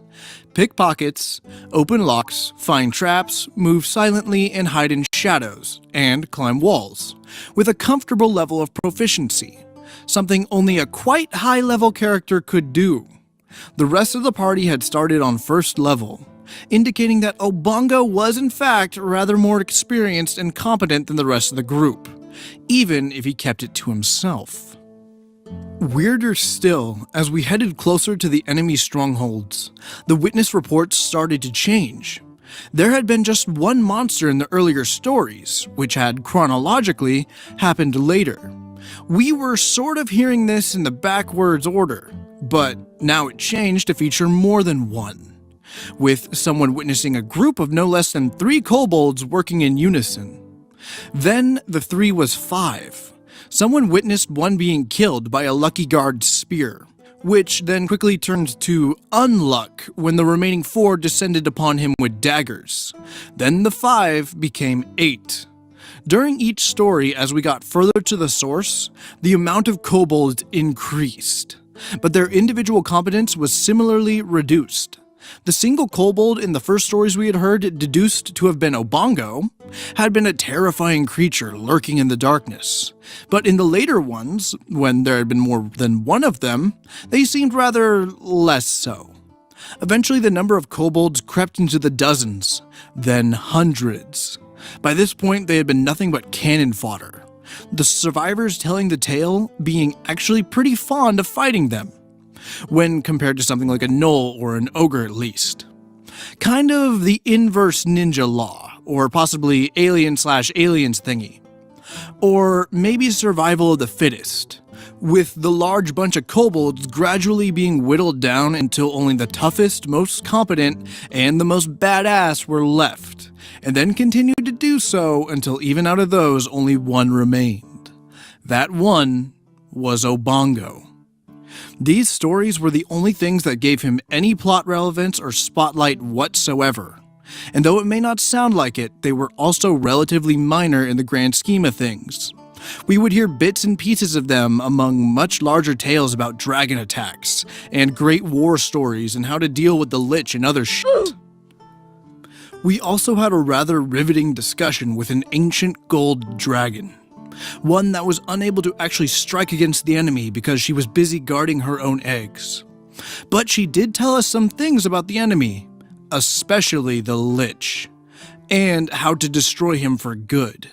His phylactery was a great magical orb that ate souls, which he used for some purposes even the dragon didn't know, but which could not be good at all. The reason he had everyone killed that couldn't be of use to him was so that he could keep feeding their souls into his phylactery. Indeed, even his own armies were not spared. Remember those collars I mentioned around the beginning of the story?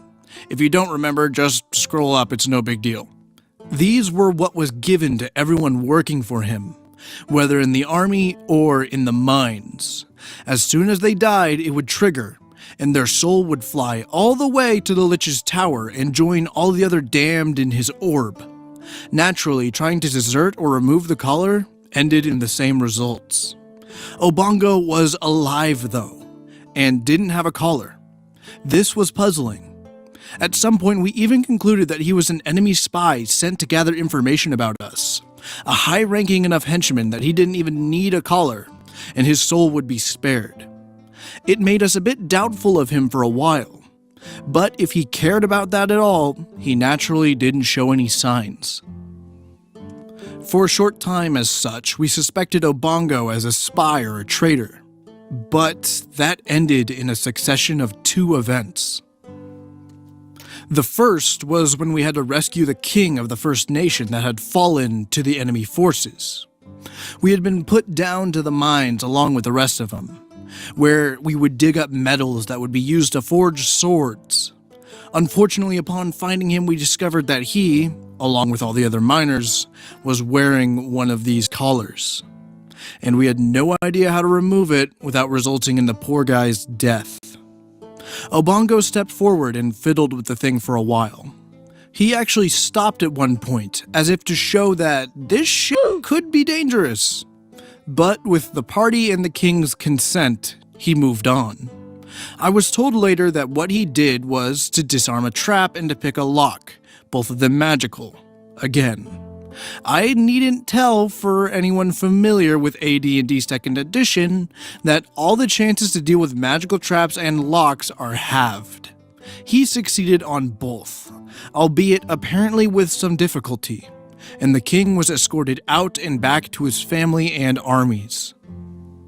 The second event that led to his absolution was when we found his home, or what was left of it. A small warren of kobolds, enough to house perhaps a few hundred of them, but one that was now empty and dead. There was molten rock and ash everywhere, as if a great fire had burned through the tunnels.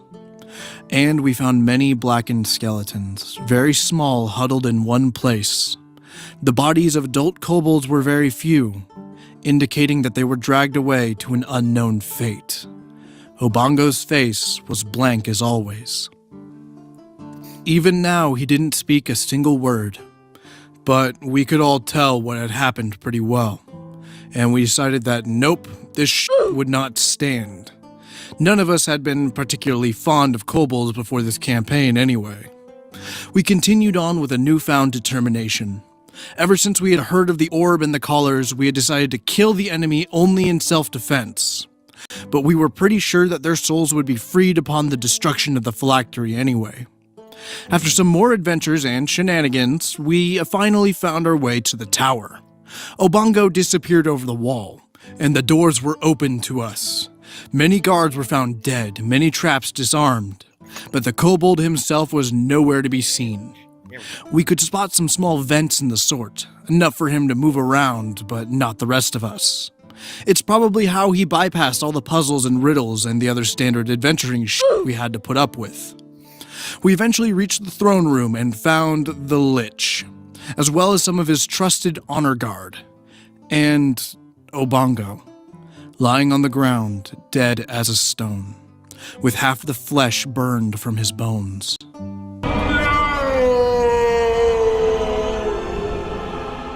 One evil speech and a die, monster debate later, which involved kobolds only in passing, and were more about the rest of the world and how he would rule it and no one will stop him, etc. We joined the battle. The elite monsters were cut down or burned with magic. The blessings of the various good deities were called down, and there was a pretty great magical duel between me and the Lich. The usual stuff. Still, in the end, the battle could have gone better. The monsters were killed and the Lich was wounded, yes, but both the fighters and the dwarf were either dead or severely injured. And no one had even touched the orb that stood in the back of the room, glowing a bright blue. Finally, only a grievously injured dwarf, half his beard had burned off, and myself were left, along with the Lich, his skull fractured and his robes torn. It was my turn, and I knew I had to make my spell count. If I chose well, I could maybe, possibly destroy him, after which we can go for the phylactery. But it was a gamble with the odds very much against me. But finally, I made my choice. A 5th level spell, one not very often used in our games, especially not like this in the middle of combat. I had memorized it on a whim. I had picked its components from the destroyed kobold village. Obongo would have severely disapproved if he had known about it, and I hadn't known if I would have needed it at all. I cast Animate Dead. Now, again for those who don't know about it, Animate Dead doesn't equal Raise Dead. It doesn't bring the deceased back to life. It basically just animates a bunch of corpses in the command of the wizard that casts it. Slowly, the undead form of a half-burned kobold rose up behind the Lich, picking up the dagger that he had used in life, and swaying a little bit as it began to walk. The DM told me that even though the spell should allow me to command the dead that I created, this one was not under my control. For reasons I could not understand, it had a mind of its own. But it did not matter, because it did what I would have commanded it to do anyway. Slowly it shambled towards the orb, and before the Lich could do much else than yell a dramatic and much-needed "No!" it slowly and deliberately plunged its dagger into the phylactery. There was an explosion of bright light and a deafening sound of shattered glass as the orb exploded all around us, pieces of crystal flying at us and all over the room. The undead forms of the Lich and the kobold were disintegrated into nothing, and as the light faded enough that we could stare into its center, we saw humanoid shapes. There were thousands of them. No, tens of thousands, of all races, whether human or demi-human or humanoid. Most of them faded away rather quickly. A few shouted their thanks at us before they left. The ghost of the dwarf's wife had a heartfelt hug with her husband before she too went, but a few shades remained behind longer. 4 of them were PCs, the 2 fighters, the cleric, and the bard that had fallen in the final battle, with the DM allowing each of them to say goodbye before they would move on. The last one, The final one to step forward at us, even as all the others had gone to the afterlife, God, I swear to fucking God. was Obongo. These? He looked directly at my wizard. For the need first this. time, I saw his blank expression fade away into a happy smile. And likewise, for the first time, I saw him open his mouth and heard him speak, even if it was just 3 words. Jirek thanks you. And then he was gone too, leaving behind 2 living and many, many dead. The Lich was destroyed and the invasion was stopped. And there was much rebuilding to be done. All in all, it was rather bittersweet. But there was a strange warm feeling in my heart, and I knew I would not shortly forget this. The DM didn't often use a DMPC, and he admitted to us later that he basically improv'd most of his stuff when the party, inexplicably to him, had ended up being curious about the little kobold and what his deal was. I think he managed it fairly well, all considered. When I look back, the campaign was fairly standard, with its fair share of cliches, which I guess may be why I've forgotten many details about it. But this is one DMPC I will remember. I played a kobold named Jirek some years later. End of story. Alright, you got me. I think Obongo was a well-done DMPC. Go ahead and sue me, I'm allowed to change my mind. Right. But there are mainly 2 reasons why I think Obongo was so well received. Number 1, Obongo shut the f*** up. No, seriously. The DM didn't go around shoving his OC's super cool backstory in the players' faces all the time.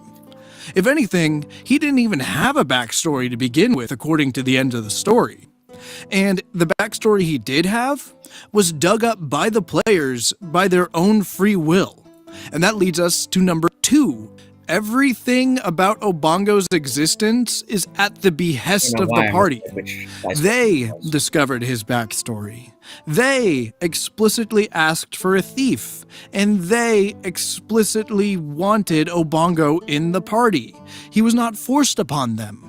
Everything Obongo was because of the PCs. Because of that, he didn't even feel like a DMPC.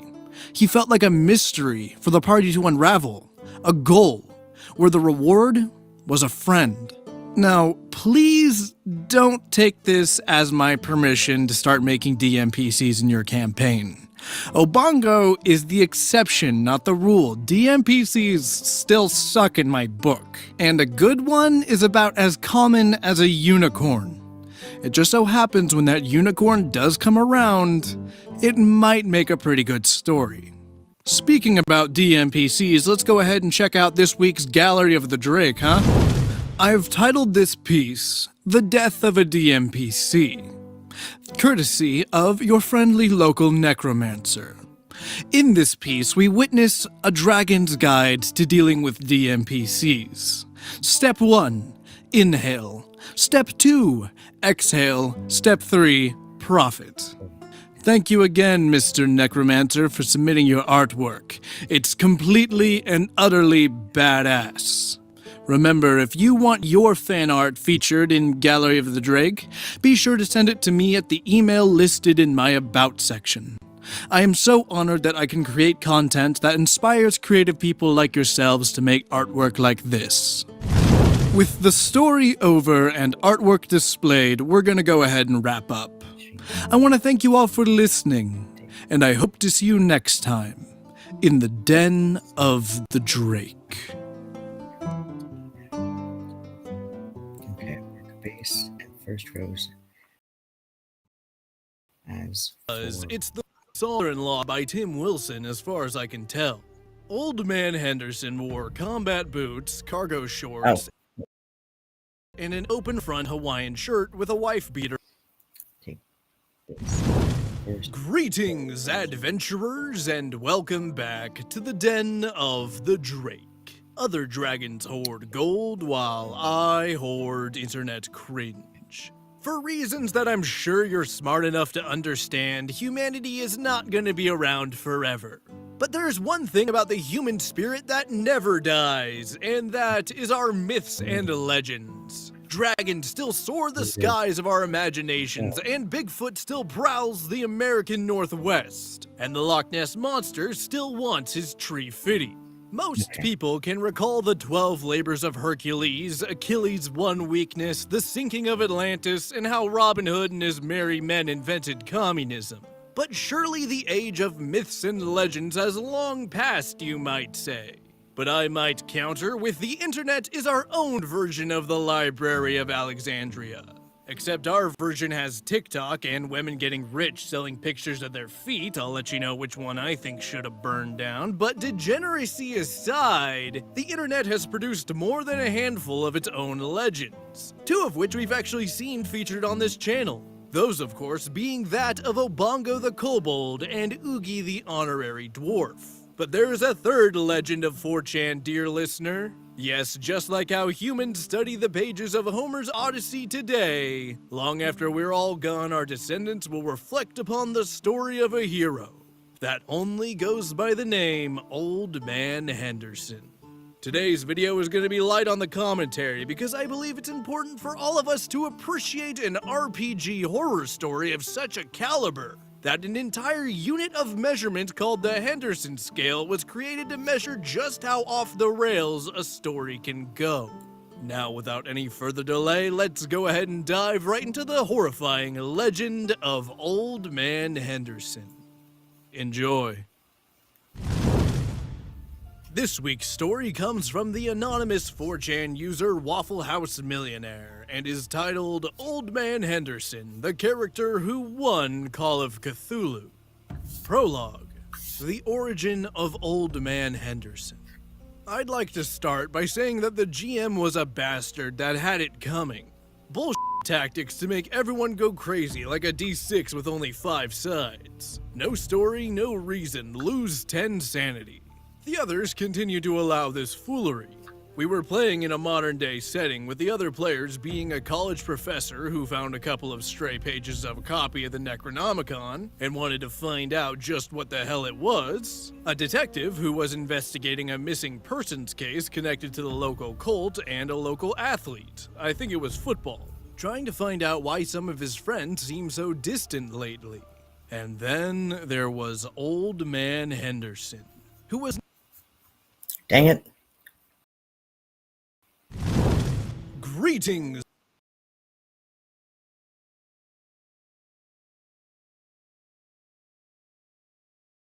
Who found Prologue: The origin of Old Man Henderson. I'd like to start by saying that the GM was a bastard that had it coming. Bullshit tactics to make everyone go crazy like a D6 with only 5 sides. No story, no reason, lose 10 sanity. The others continue to allow this foolery. We were playing in a modern-day setting, with the other players being a college professor who found a couple of stray pages of a copy of the Necronomicon and wanted to find out just what the hell it was, a detective who was investigating a missing persons case connected to the local cult, and a local athlete, I think it was football, trying to find out why some of his friends seem so distant lately. And then there was Old Man Henderson, who was never given a first name. Old Man Henderson was already a little crazy and blamed his life's misfortunes on Vietnam. He never went to Vietnam. He was 12 in '74. And I will be fucking amazed if anyone gets that reference. Not everyone does. It's the song My Brother-in-Law by Tim Wilson, as far as I can tell. Old Man Henderson wore combat boots, cargo shorts, and an open front Hawaiian shirt with a wife beater underneath. He was dyslexic and had a lesser case of schizophrenia, probably referring to schizotypal, allowing him to assume that the reason he saw crazy shit was because he was a little bit crazy. Leslie Adams' beard and wore his hair in a mohawk. He never took off his aviator shades for any reason.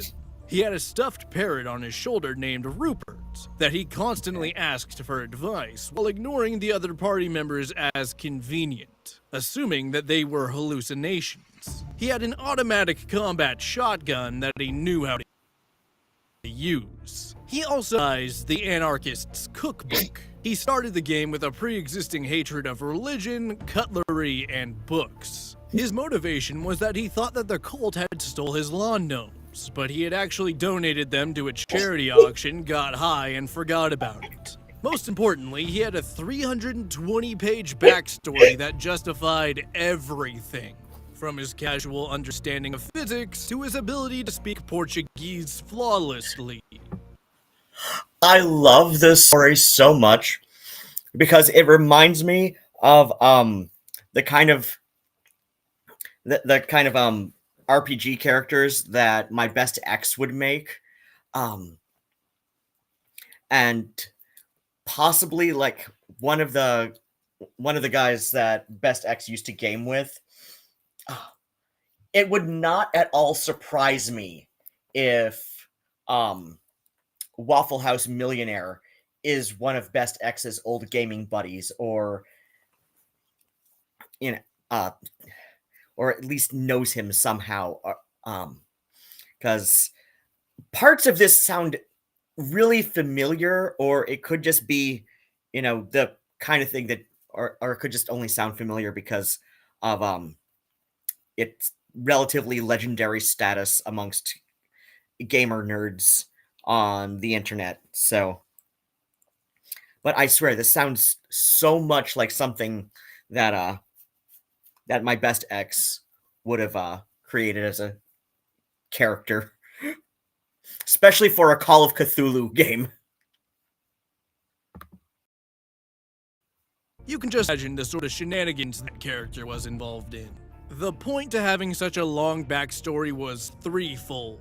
1, to ensure the GM would never actually read it, and 2, since he would never read it except for in excerpts I pointed out to justify things, I could rewrite and change things around completely at random without almost anyone noticing. And most importantly, 3, convince everyone that I was serious about this character and that it simply wasn't the game-wrecking bullshit that it was. Dickish, yes, but he really did have it coming. First outing of the group, the detective was spying on a building of the cultist with a camera. The jock was parked nearby, waiting for the group to let out so he could snoop it out. The professor had joined the cult to try and gain information. Old Man Henderson very calmly parked his car, got out holding the shotgun in clear view of anyone who happened to be looking, in this case the detective and the jock, strolled up to the front door and kicked it in. While everyone just kinda stopped in shocked silence for a moment, he leveled his shotgun on the lead priest/cultist guy and yelled, "Knuckle dominant cult, where are your nombless keeping me wee men?" Did I mention that he had a nigh incomprehensible Scottish accent that came and went as he drank and or as amused me? The leader couldn't understand my simple request to return my lawn gnomes. Literally, you think what I typed is hard to understand? Imagine it being slurred at you by a drunken Scotsman. He assumed that I was trying to cast a spell at him in an elder tongue, and summoned a Shoggoth by murdering one of his fellows. One Molotov and about 20 rounds later, the Shoggoth is dead. As is the cult leader, the professor. He made the mistake of trying to make peacekeeper mid-murderous rampage, and about 10 assorted cultists. Old Man Henderson then pissed on the Shoggoth's corpse, got back into his battered 92 Buick Century, and went home. The whole event was over in about 10 minutes game time, and nobody thought to get the Buick's plates. The building burned down shortly, along with about half the written plot, and every lead either of the other surviving players had. The GM called a break then to figure out how to fix and or work around what I just did, and it only got crazier from there. Some of his finer moments include dropping a yacht onto a penthouse suite owned by Cthulhu cultists, the stealing of said yacht from cultists of Hastur, thereby starting a cultist gang war, the tanker truck incident, and my personal favorite, Hell on Ice. Part 1. Dropping the yacht.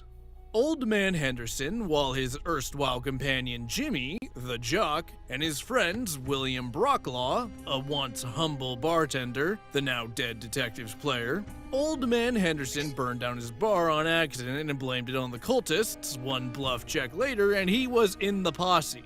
and Simon Breckenridge, the British spy. The Professor's play are now 6 characters in, and yes, they were more or less all killed by Old Man Henderson. Old Man Henderson had discovered that there was not one cult to the Elder Gods, but several. This complicated his search for his gnome/crusade. He had decided to enlist help in making the problem solve itself. Using his contacts, Simon discovered that an influential cultist of Hastur was coming to town to try and figure out how an avatar of his god was killed. He also located the exact dock in which he would be landing his boat. Jimmy, meanwhile, discovered the home of the head of the local Cthulhu cults was a penthouse suite downtown. A plan was hatched. Old Man Henderson used all of his cunning to steal a military cargo helicopter. Reed Shoryuken the plot and flew off, and hid it in an abandoned warehouse. Jimmy and Will set up a very expensive surround sound speaker system at the docks, while Simon made and planted a lot of smoke bombs. That night, the yacht pulled in and we made our move. Right as Simon maneuvered the helicopter over the docks, we set off the smoke bombs and activated the speakers. On one side, a 50-piece marching band playing God Save the Queen at max volume, and on the other, the audio from the beach scene from Saving Private Ryan. Imagine for a moment what being on that dock would have been like. Utter f***ing chaos. I jumped down from the helicopter onto the boat and rigged it to lift out of there, during the course of which I ran into the cultist guy and ninja kicked him in the head, knocking him. And having a soundtrack to go along with the game is definitely something that Best X does when he GMs. And that's not uncommon amongst his gaming buddy, or his friends and gaming buddies from when he was in college in the 90s. I forget when the first edition of Call of Cthulhu was published, though. But yeah, like this.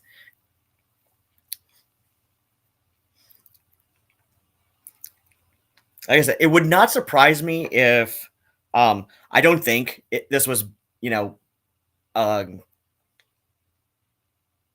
game Best X was in, but it would not surprise me if he knows Waffle House Millionaire, because they like this sounds like, they both have this very compatible senses of humor. Him tail over tea kettle and off the boat. I later learned that he broke his neck in the fall. Damned convenient, otherwise he might have been able to ID me.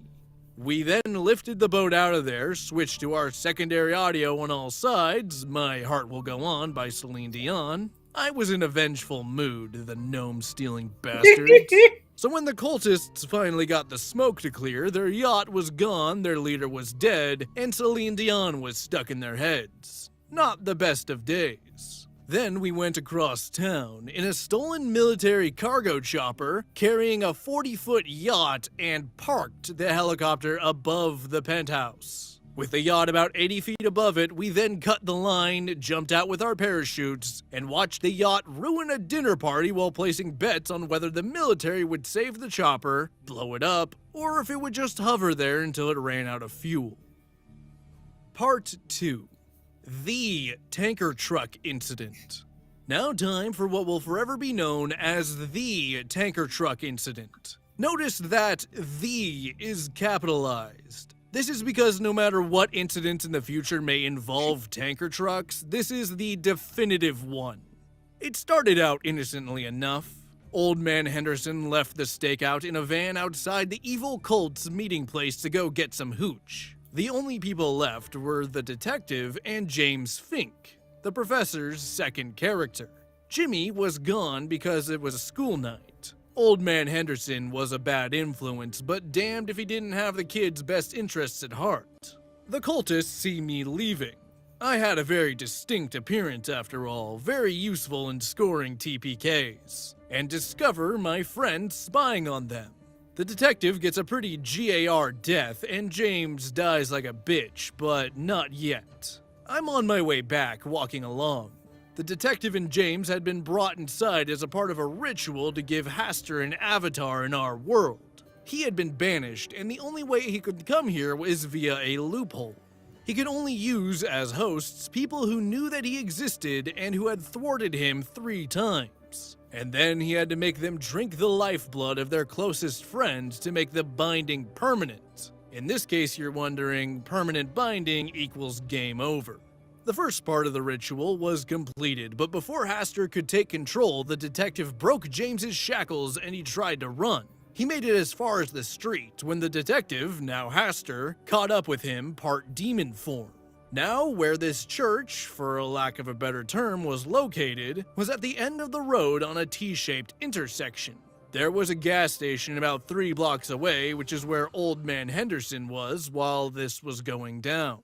Old Man Henderson sees shit hit the fan and steals a half-tanker truck that was refilling the station's holding tank. While I bring the truck up to ramming speed, I toss a 12-pound block of C4 in the passenger seat and rig the detonator to the airbags. Old Man Henderson then took a bracing shot of whiskey, jammed a knife through the gas pedal, then jumped out of the truck onto his Heelys. Yes, he modified his combat boots to have Heelys. I swear to God I had not planned for this to happen. The Heelys just sounded like something f***ing ridiculous and in character. He watched the truck ram the detective into the church, then blow him and all the cultists to Kingdom Come. The truck also killed James by running him over. And that's when the back trail ignited. Fire going all the way to the gas station and destroying it, continuing my streak of accidentally destroying anything that might lead people back to Old Man Henderson. I took a moment to call Jimmy. Oi, Henderson here. I figured out what the nasties are weak against. What's that, Mr. Henderson? Point blank annihilation. Click. Part 3. Hell on Ice.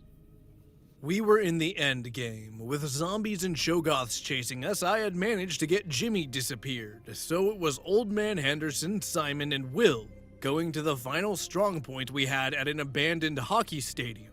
On the way there, we had rammed through a small home and garden store in our truck. When we arrived, we started barring the doors and windows when I noticed something. Our trip through the store had netted us a passenger, a single lawn gnome. Somehow, I knew right then that this was it. No lucky turn of fate, no deus ex machina. Old Man Henderson was going to die. But I'd be damned if it wouldn't be the best f***ing last stand ever. I then revealed to the GM that Henderson was a world champion figure skater, hockey player, and golfer. The backstory of Doom got one final use. We had got almost all the doors barricaded, but the zombie/Shoggoth army kicked in the last door and got Simon. Will was pulled off the Zamboni after he managed to throw the crate onto the ice. The crate full of exploding hockey pucks. He lasted a couple of minutes while blasting Bust a Move, Young MC, before the situation resolved into totally f***ed. I switched to the next track as I yelled, "Hoster, Hoster, Hoster!" The next track came on. It was the Canadian national anthem, which Old Man Henderson began to sing proudly at the top of his lungs. I then threw out the 3 pieces of knowledge that marked Old Man Henderson's blaze of glory. 1. Calling Haster's name 3 times will summon him, but only if it's called by his truest foe. Guess who? When an elder god is summoned from beyond, they suffer from a sort of summoning sickness. They're still unbelievably strong, but they can be killed forever if you hit them hard enough. 3. The building had enough explosives wired to make Michael Bay blush. And that, my friends, is the tale of how Old Man Henderson won Call of Cthulhu. Okay, so it's at this point in the story where we enter into what's called the director's cut. Here is where our narrator splits into 2 people. Pay attention because this shit's gonna be on the test. At this point, Waffle House Millionaire is now joined by his friend, a self-called Nowhere, who provides a sort of outside perspective on the story. I'll be sure to clarify who's narrating each part, but just keep that in mind as we move forward. Now, I've covered plenty of sagas in the past, but it should speak volumes that this story is the first ever to have volumes. Director's Cut, Part 1. For those of you curious as to whether or not Old Man Henderson was real, yes, it was. I was there. I was the professor and like 15 other fucking people. Because Henderson had no concept of collateral damage or inside voice. The whole incomplete story was fucking crazy because crazy shit was happening in and out of game. And he only gave you guys a highlights reel. I might end up story timing the whole thing, even though I'm not as eloquent as him. Seriously, I read the backstory of Doom. What he told you does not do it justice. Waffle House Millionaire tends to get emotionally attached to a well-made character. To him, they're the means of exploring a story, and a good story is something that he thinks is the very foundations of modern society. He doesn't mind a bad end, so long as it's legitimate. Botched a roll at the bad time? Shit happens. Bad choice in character? Meant to be. Simply screwed by circumstance? Them's the shakes. Lol, you're dead because you actually disagreed with my self-insert fetish fuel character with 2 katanas? I actually had to stop him from choking the fat bastard. Which might make him sound like a bad person, ruled by petty emotion. But the truth is, he's like a bear. Normally quite chill, not that easy to piss off. So he doesn't move often, but when he does, things like Henderson happen. It was the 5th session of the game with an experienced GM using Trail of Cthulhu. A small distinction on the whole, but one worth mentioning in my eyes. And he'd already lost 3 characters to the stupidest shit. Seriously, the last one, some evil force put a curse on him and he ended up being killed by a horse, falling out of an airplane. Yeah. So the GM goes to grab the pizza since it was his turn to pay, and I could feel the room cooling slightly. Waffle House Millionaire's expression never changed. He never looked at me or the other 2 guys. I know you're thinking about leaving, but I want you to stay. I want you to watch what I'm going to do. I knew that this was bad, because while he can get frustrated mad, which is hilarious by the way, he makes this choking noise in the back of his throat like a murloc caught in a trash compactor. When he gets truly pissed, he gets calm. We continue for the evening, and about a week later we come back. He's giving me a ride, and he looks like he hasn't slept in 2 days. And the stubble is almost, not quite, into gangly half-beard territory. I've done something. I'm not sure it's a good thing yet, he says as he hands me the little binder thing he keeps his character sheets and notes in. You've done something? I ask as I take the folder from him. I created? No, created is the wrong term. I feel like it was already there, waiting for me to give it life. I put a thing on paper and I'm bringing it down on that fat fuck like the wrath of God. I say as I look at the sheet. Is Henderson his first or his last name? I don't even fucking know. So then I look at the stack of paper that he called a backstory and I start reading it. And I'm immediately fascinated by what can only be called a tome of madness. It switched perspectives and tone wildly. At one point, it was written with stage directions in the form of a script. And at one point, it went into German. I know for a fact that he only knows like 2 words in German while I'm kinda fluent. The German was in his hand and it was grammatically flawless. I find my voice. What? Been asking that myself all f***ing day. So we get into the game and the GM asks what we're all doing. Detective Guy's drinking alone at his desk, waiting for one of his contacts to get back to him. Jimmy, the jock type, is struggling with math homework. My character, Professor Filkins, is grading midterms. Then we get to the introduction of Henderson. He's sitting in a lawn chair in his house, smoking a bong, staring at a wall he painted to look like a Hawaiian beach. You know, Rupert, he addresses the stuffed parrot currently resting on the arm of his chair. You're a good friend. Most people would have asked for a hit, but you know how much I love this shit. Way better than what we had back in Nam.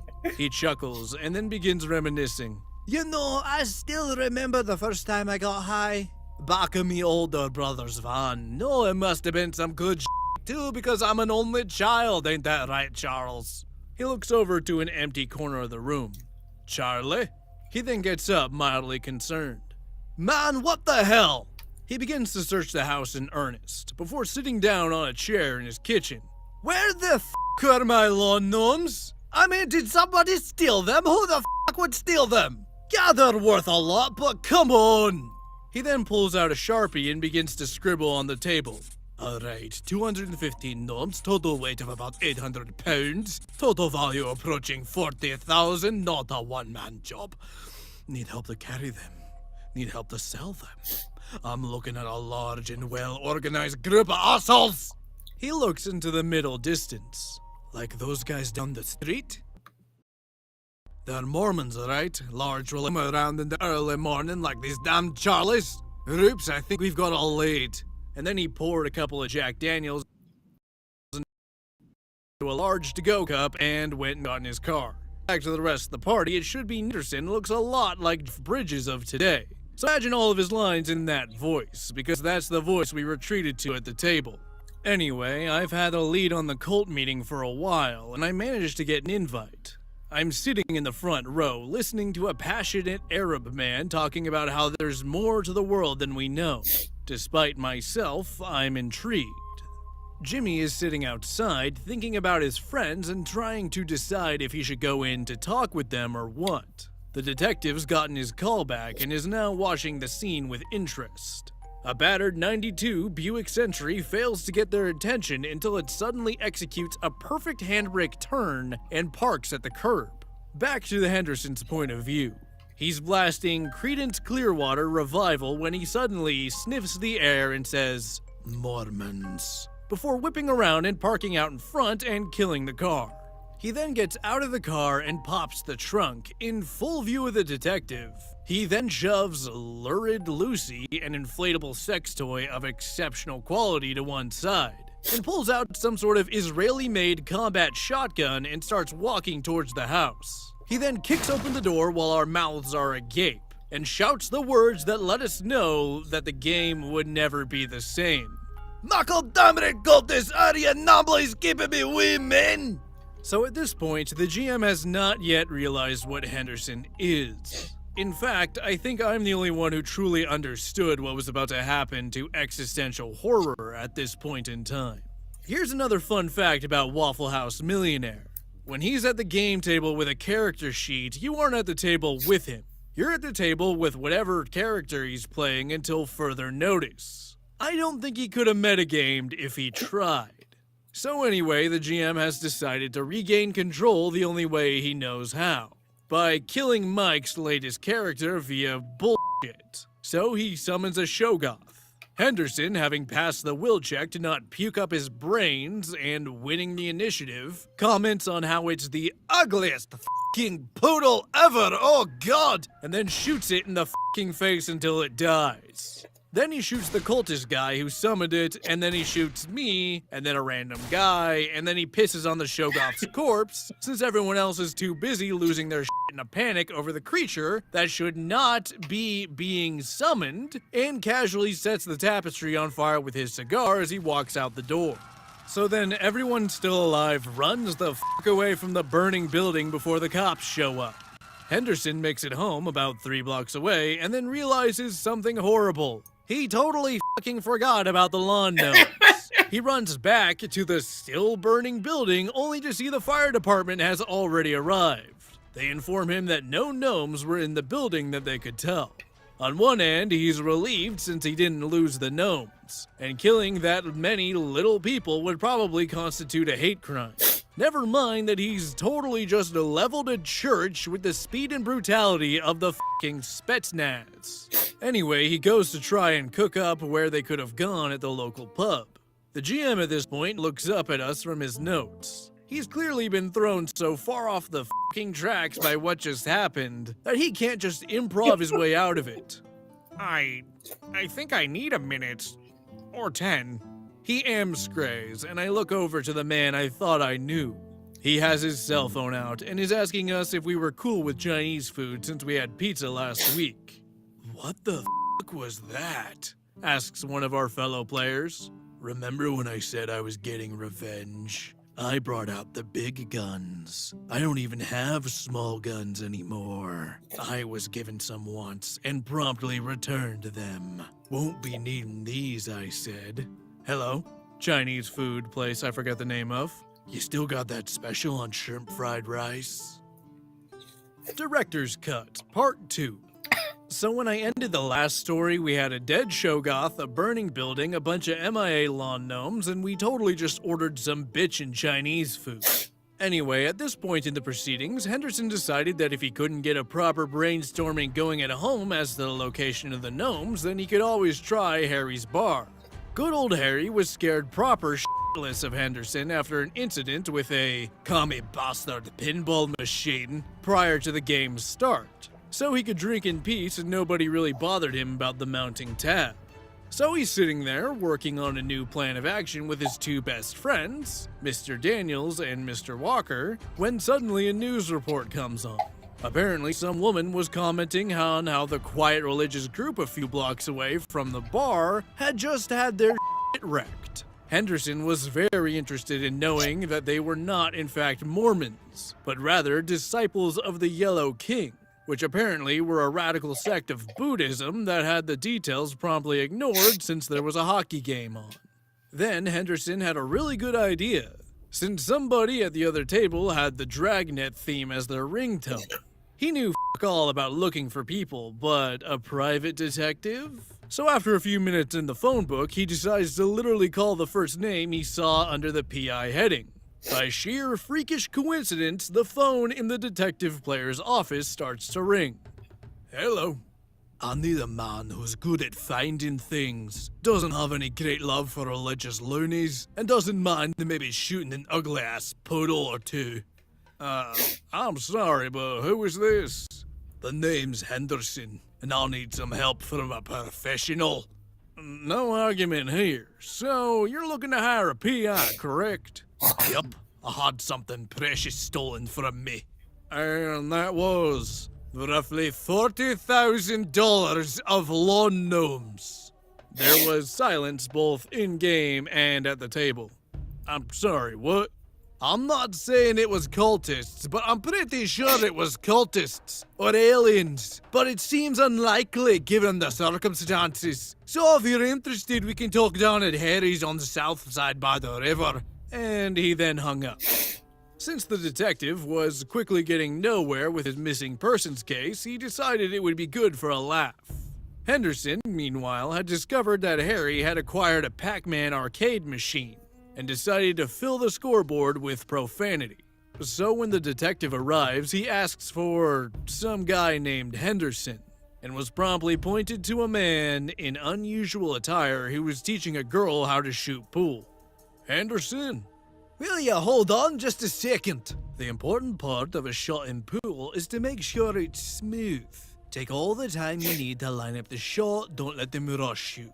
He says as he then sinks his last 3 balls and the 8 in one stroke. He then turns to the detective, who promptly recognizes him and tries to leave. Too bad for him, Henderson decided to follow. So, how do you think you're gonna go about this? I'm gonna get the hell back in my car and leave you this crazy-ass arsonist / murderer behind. No shit! He looks over his shoulder back at the bar. Which one? He looks at the detective, poking him in the chest. What? The church? You burned down a church? They started it. Because you walked in with a shotgun? He asked, exasperated at the infuriatingly flawless logic of a complete asshole. No, because they stole my goddamned lawn gnomes. Yeah, you mentioned that. How do you fucking steal $40,000 in decorative lawn fixtures? Where the hell did you even get that many gnomes? I worked briefly as a prostitute in Thailand. The antique gnome collection was my retirement plan. What? Ended up riding some dude's junk all the way back home. Hell of an uncomfortable ride, let me tell you. Not meant for the ocean blue, and I would know. You understand the logistics of riding another man's junk across the ocean? Well, in a general sense, I took a course on shipbuilding back in college. This was before we had these fancy gypsy Pathfinder space ferries. Alright, you said you were looking for gnomes? Actually, that was earlier. I just now was explaining that I knew so much about catching a ride on somebody's junk because of vigorous study in my youth. Let's focus on the gnomes. You think they were stolen by a cult? Only thing that makes sense from what I know of. I want you to look into this Disciples of the Yellow King. See if they're doing anything suspicious. Actually, I was just looking into them already for another reason. Looks like they've got a hand in human trafficking. Law gnomes seems like an odd direction to go in, but I won't deny it if they're up to no good. I'll let you know if I find anything worth talking about. Sounds good. I'm usually at Harry's, unless I'm not. Now, if you'll excuse me, I have to go see a man about a horse. Henderson then walked across the street, stole a bicycle, and rode off into a plot hole for a brief period of time. Now, here's the question. Do you guys give a shit about non-WHM related things? Because the rest of us were trying to play a somewhat serious game around him, and I wanted to know if you guys wanted the whole story or just shenanigans. Several votes for the whole story later. Alright, so at this point the guy playing the detective decided to give my character an easy in with the group, since poor Jimmy was still on his lonesome for the moment. In roles, James Fink, one of several characters whom Henderson killed, and the only one besides Simon whose name ever got remembered by the rest of the group. James is a longtime friend of the detective, whose name I just remembered was Albert Johansson, pronounced Johansson for some f***ing reason. Back when Al was still a cop, Jim was a thug for the local mob. They worked up the ladders of their respective organizations, gained the respect of their co-workers, and eventually ended up leaving their jobs on good terms with their bosses. In Jim's case, it was because his wife had a baby on the way back then, and asked him to find safer work. Al ended up in a shootout where his partner got killed fighting against a bunch of crazy meth addicts. Shortly after quitting, they ran into each other by coincidence and discovered that the other one was the bastard who kept wrecking our job / getting away, and ended up becoming fast friends. This continued on a fairly regular basis for several years until the Henderson situation, and Al decided that he wanted backup, and there was nobody in the world that he trusted more. "So," Jim said as he walked into the office, "who's the client?" "Some crazy motherfucker named Henderson." "So, that his first or his last name?" "Man, I got no f***ing clue." "Alright, so what's he want?" "Apparently he thinks a cult stole his unique lawn gnome collection." "So, drop the nutter." "I got 2 good reasons not to. The cult he's accusing I honestly believe to be involved in both activity illegal and bizarre. The other is that any man who could afford to have 40 grand in gnomes lie around can write a paycheck." "Why the hell would somebody have 40? "Don't tug on this particular string, Jim. Trust me, just don't." "So, what's our first lead?" "Well, I was gonna go kick around the ashes of the church my new boss just burned down and see if there were any witnesses." "Wait, our boss caused that church fire?" "Yep. So you're in?" "You kidding? I need to see how deep this rabbit hole goes." That evening they went to the site and discovered the Shoggoth's corpse. There wasn't enough of it left to force sanity checks, but plenty to make them start asking some pointed questions. The professor ended up on the list of people to look into when this body was identified, and then they found the missing page of the Necronomicon. Recognizing the occult symbols on it, the detective dropped it off at his office while he went to ask if he could borrow a notebook out of the cold case evidence lockers. Henderson, meanwhile, discovered that during a recent bender, he had agreed to chaperone a dance at the local high school. So he swings by the detective's office to let him know where he'll be. So he's at the office and meets Jim, asks him to pass along the info to Al, and then snags the scrap of the Necronomicon on the way out of the door, saying he needed paper. Jim failed his spot check to notice which sheet he actually took. The GM fudged it, probably assuming Henderson was going to read it and he can kill him off via sanity damage. Boy howdy was he wrong. So Henderson shows up to the dance in his usual attire, slightly less scruffy than usual, and volunteers to sit outside to make sure punks from the other schools didn't try and gate crash the party. The more proper people were glad to keep him out, since that meant he wouldn't be able to corrupt the youth. Henderson was glad because there was no way they'd let him smoke the monster blunt that he just rolled inside. I then realized, as he lit an atomica, as he called it, a blunt roughly the size of a Cuban cigar, that there was currently only one piece of paper on his person.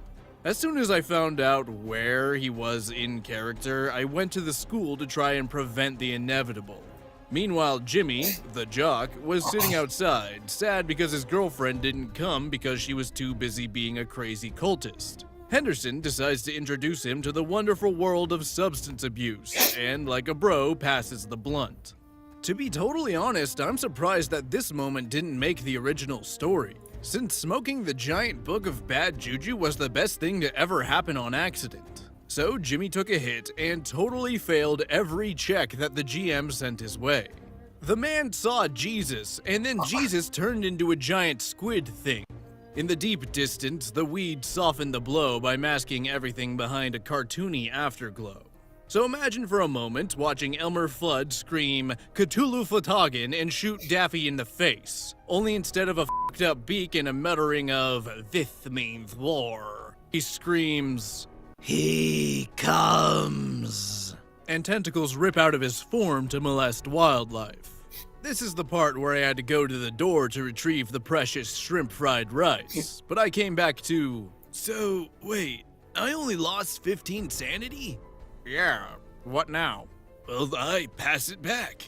Henderson, of course, manages to ace the tests, and then comments on how, "This is some really good shit, man," and how Jimmy is a lightweight. Jimmy then does a bit better, and they get to swapping stories. Pretty soon, the cult comes up, and they agree to join forces for the sake of cute girls next door and lawn gnomes everywhere.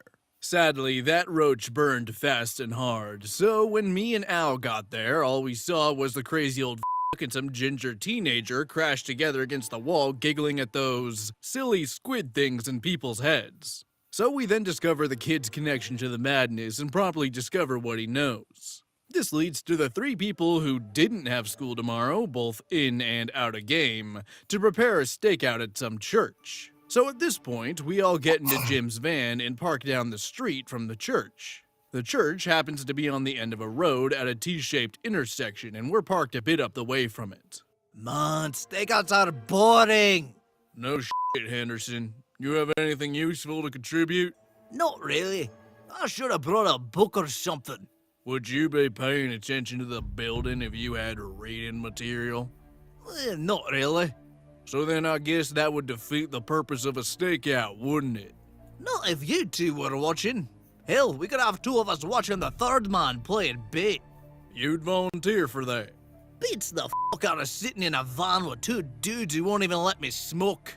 Didn't you smoke evidence last time you lit up? I regret nothing. Okay, you guys hungry or something? I'm gonna go grab some munchies from the gas station. Bring some coffee. And some cheese doodles. Hey, back in, fuck it, just leave the doors unlocked. He then went in search of snacks. When he hopped out of the van, one of the cultists happened to see him on a lucky roll. And as he walked out of the corner into the gas station, they ran out and beat the shit out of the two of us left behind. About the time we got dragged into the building, Henderson had finally got out of the bathroom. About the time we got tied to the altar, Henderson had stopped to try on some hats. About the time the ritual reached its height, Henderson was debating which AC/DC album was the best with the cashier. The end result of that argument was that while they couldn't decide if Back in Black or Dirty Deeds was the best album, Black Ice was pretty boss and heralded only good. So then, with some tense tests of willpower and resolve, Al managed to free Jim and hold off the cultists while an evil presence steadily took chunks off of his sanity score, until he was no longer able to resist. Smiling in malicious glee, Haster began to stalk his new prey. At this point in time, Henderson had just walked out of the store, just in time to see my character get murder glomped by a monster wearing my friend's face. So he only does the logical thing that he could. He stole a f***ing fuel truck. So then we find out that he was packing C4 and was making all sorts of tests while gunning it down the road towards us. He made it back and bailed, just in time for the truck to hit him off me. and run my ass over. Haster rode that truck to its end while Henderson placed a call to Jimmy. Hey kid, Henderson here. Found out what the nasties are weak against. What's that, Mr. Henderson? Point blank annihilation. He then hangs up the phone and proceeds to walk off. I finished bleeding to death 2 turns later. That's right, the motherfucker left me to die. Sure, it wasn't like I was screaming for help, but he could have at least checked. Since I'm not sure how familiar TG is with certain Cthulhu-based rulebooks, I was basically in what D&D calls alive but with negative hit points. So, helpless, dying, but there's still hope. Until the back trail ignited and the tiny amount of fire damage ended me. My one consolation was that the fire blew up the gas station and took the bar he left me for with it. Then the detectives player, after the fastest reroll I've ever seen, entered stage left. William Brocklaw runs in and yells about how his newly refurbished bar just got destroyed on the evening of its grand reopening.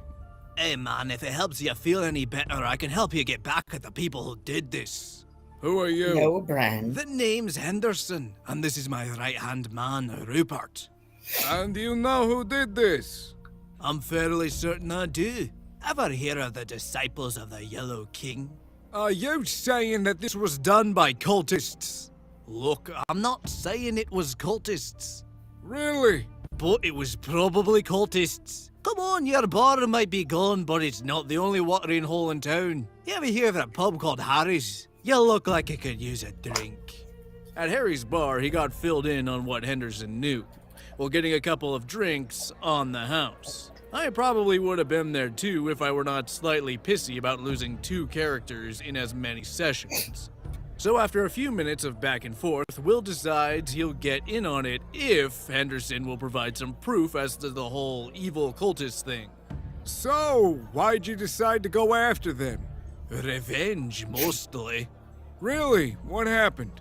Oh, the same bastard who blew up your bar killed 2 of me buddies. And this is after they stole all my f***ing lawn gnomes. Damn, I tell you what, when we catch the guy, I'll hold him still while you kill him. Oh, mighty generous of you. This was at the point where we called it for the evening, and at the start of the next session, Henderson headed up a daring plan to kidnap one of the heads of the cult. I'll tell that one next time, but quick spoiler, I managed to get 3 of my own characters killed in one session. Yeah. Director's Cut, Part 3. I got enough free time to do the story of Henderson's hat trick. While killing a god is cool and all, that happens a lot in tabletop games. Granted, it was a first for a Call of Cthulhu-inspired game, but I digress. Henderson has another record that I find far more irritating for obvious reasons. Henderson is the only PC I've ever seen manage to kill the same player's character 4 times in a single session. Namely mine, the bastard. I'm gonna type this up in chunks around what I'm already doing, so don't be surprised if this takes a while. Technically, I mistyped the end of the last thread. I re-rolled 3 times in one sitting, but I already got one character ready to go at the beginning. When we first arrived for the game that day, I was determined not to get upset at a character death. It's just a game, I'll pretend. But I failed eventually. I don't even remember the name of my first character. The session began with the cultists using a mob front, planning to kill the son of a rival crime family. Incidentally, the same one that Jim used to work for. I was playing the role of the bodyguard, and I was quickly knocked out and thrown into the trunk of one car, while the kid was loaded into the back seat of another. Enter stage left, Henderson and Will. They see them wacky cultists up to no good, and they decide to nick the vehicle with the visible hostage. While Will hotwired it, Henderson punched a hole in the gas tank of the second car and lit it off. They then sped away after unknowingly leaving my character to burn screaming in the trunk of the second car. Approximate elapsed time between the start of the session and first character death, 2 minutes and 30 seconds. I promptly rolled up to second character and agreed with the GM that I should wait until a more appropriate time to join the scene, than in the middle of a drive across town. They then decide to pull up into a local bar with the Don's kid to help him get off his problem. My second character of the evening's name was Ronald. Ronald was a used car salesman coming off the tail end of a bad divorce in which his wife gained all of their worldly possessions, and then promptly killed herself and left it all to the new church that she had just found, the Disciples of the Yellow King. At this point in time, he was playing darts. Unbeknownst to him, a cultist from that church just let loose a powerful entropy curse after the car that was just stolen from them. A curse with a very specific target. The brake lines of the car coming in for a hard stop just outside. Ronald looked at the perfect game he was playing and felt genuine joy for the first time in weeks. Then he was ripped in half by a BMW coming through the brick wall behind him. This was less than 10 minutes after the first death of the evening. Henderson gets out of the car, and the bartender with the mob connections immediately puts a gun in his face. Hey, what the bloody hell do you think you're doing? Trying to escort a young man to safety? Damn cultists must have cut the brakes. The bartender then recognizes the Don's son and calls him over to see if he's alright. Danny, the boy, is confused but mostly unhurt. This saved Henderson's life, but the GM soundly refused to let me just take control of such a politically powerful character just to get back into the game quicker. So I started to roll up another one, a cop looking into a lead in a weird house across town. A weird house connected to a cold case that his old friend Al asked about immediately before his mysterious death in the middle of a huge explosion. A place the mob had just told Henderson and Will should have answers for some of the questions they had, as a favor for saving their son. They get there after me and open the door to creep inside. I've already investigated the upstairs and found notes saying something about a lab in the basement. Henderson, in the meantime, had gone straight down on the logic of, what the hell kind of evil cultist just fucks around in the living room when they got a creepy-ass cellar to play with? He finds an old summoning circle down there and decides to spit in its general direction, accidentally activates out the far door, finding nothing of interest in the room. Upon discovering that this